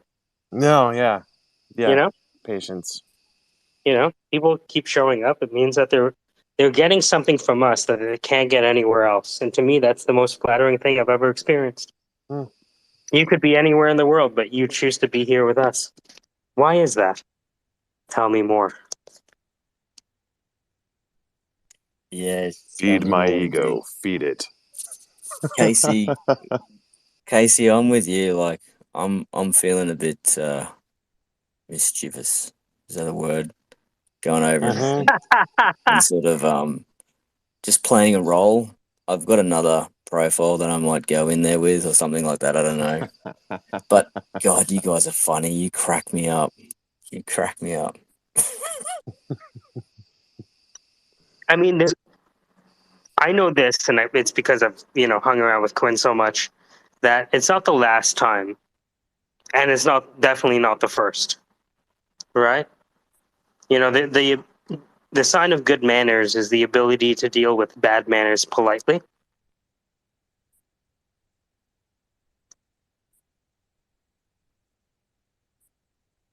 Yeah, so true. Very true. But and look, at the same time, it's very clear that for people that don't know that he's trolling, it can be an emotional experience for them, right? So there's something Yeah, to observe, right? I've seen that too many times where there's a real impact and someone gets shattered Yeah. because some troll is getting their rocks off. Like, Mm-hmm. Mm-hmm. At the See, same time, go ahead. no, you're right. You go. I'll go after. Mine Oh, can come in at any I was time. just gonna say, like, in my head, it's a balance between um, community helping each other out and individuals, you know, uh, learning how to deal with people like that. Because I found when I figured out how to deal with trolls in a way that fit with me, that's when things actually started growing. Yeah, and I think there's trolls. Like if we look at this as like a collective consciousness, and then I think there's brain farts. You know, Right. Right. Yeah. Yeah. sits Yeah. on it. Yeah. There's a lot of people we've fought with that are actually friends of ours now. Right. Um, and they're people that we're friends with that we continue to fight with. Right. But I think that there is an instinct that you have about things. Right. And I think we need to trust that instinct. Right. I think by now I can tell if someone has good intentions or not. And, you know, The world could be flat or round. Some people just want to see it burn. You know? that's it. That's it. Yes. In my head, it could be like shaped like a taco. Right. Maybe it's like a half sphere. Right.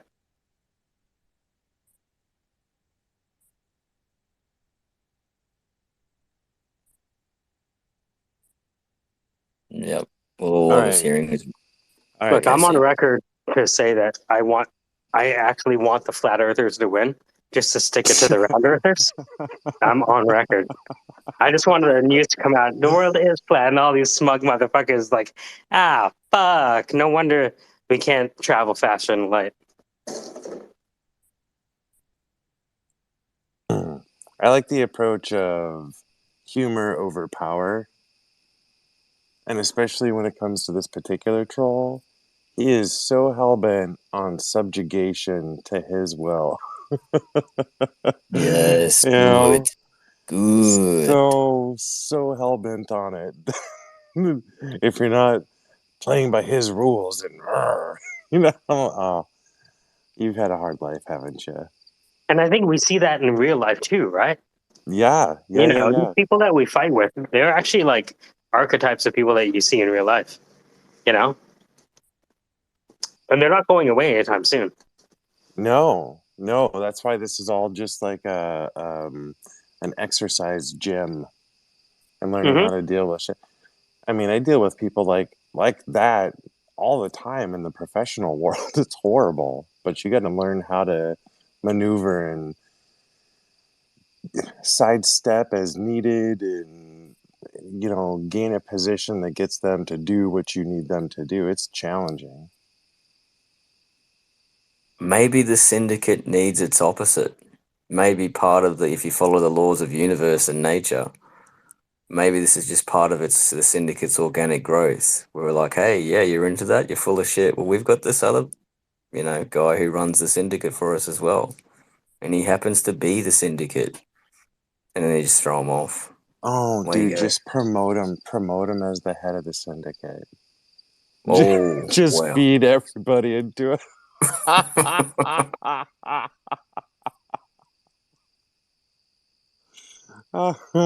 You want it? Take it. Take it all. Because it's a culture, right? It's like the genuine synchronicity of it. It's not a name. It's not a software. It's a culture that's being created, and we can pick this up and put it on any platform we want, in a sense. So if you're building a culture, there's power in that, huge amount of power. Power being the wrong word. I think potential is probably Yeah, a better I word. get where you're going with it though. It's like an overlay template to help things kind of fall into place a little bit.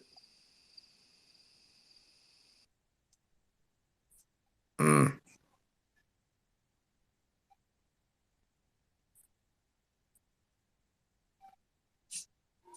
Whoever's got crickets in the background, can they just turn their mic on so we can hear the crickets for a bit while everything's quiet?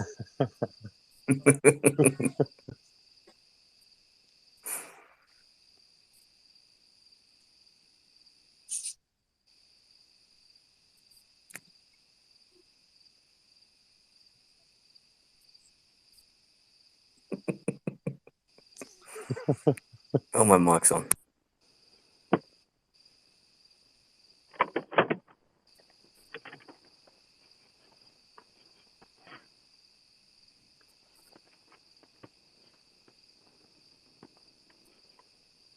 Right And I now gotta would go be deal with perfect. some real life shitheads. I'm playing kickball right now against the best team. These guys treat it like the cheapest squad.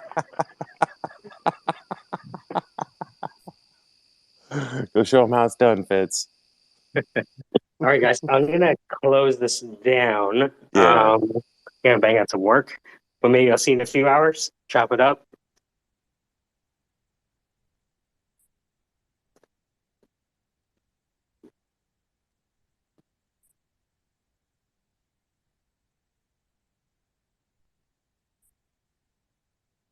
Thanks, guys. So, quick question before you go. How are you going with Yeah. the voice course? Oh yeah, we haven't had a We chance had to some. talk. Yeah. We had some questions. We had some Yes. questions You that were got sort man. of. Tell me. You're going to contact them. Oh yes, you. I remember the last time we spoke, you were going on vacation, right? Mm, You're back now, right? crazy stories there, but yeah, I'm back, and I think if I can give you, I know you're a busy No. I'm person, here. but Yeah. you had we had can we play in crypto? There were some other questions too. Yes. I think I. I may know why we got 500 and something viewers on that, because we were trying to listen to it in the car while we're traveling, so it might have been dipping in and out of connectivity, and something was going on there. So there's a great little hack if you ever want to get your numbers Love it. up. Love it. There could be something like that was going on, because I can't get the analytics on that, but I'm pretty sure you can. If you click in, you'll probably see there's only a couple of viewers, but all these views or something like that. So it's the way in which Mm-hmm. Twitter breaks that down. Mm-hmm. So something might have been happening there. But No worries. Yeah, it's yeah. So it, and we're talking about dates. You were sort of mulling around with dates and the time slot. yes. What we can do is, do you have my number? Yeah, I do. I do.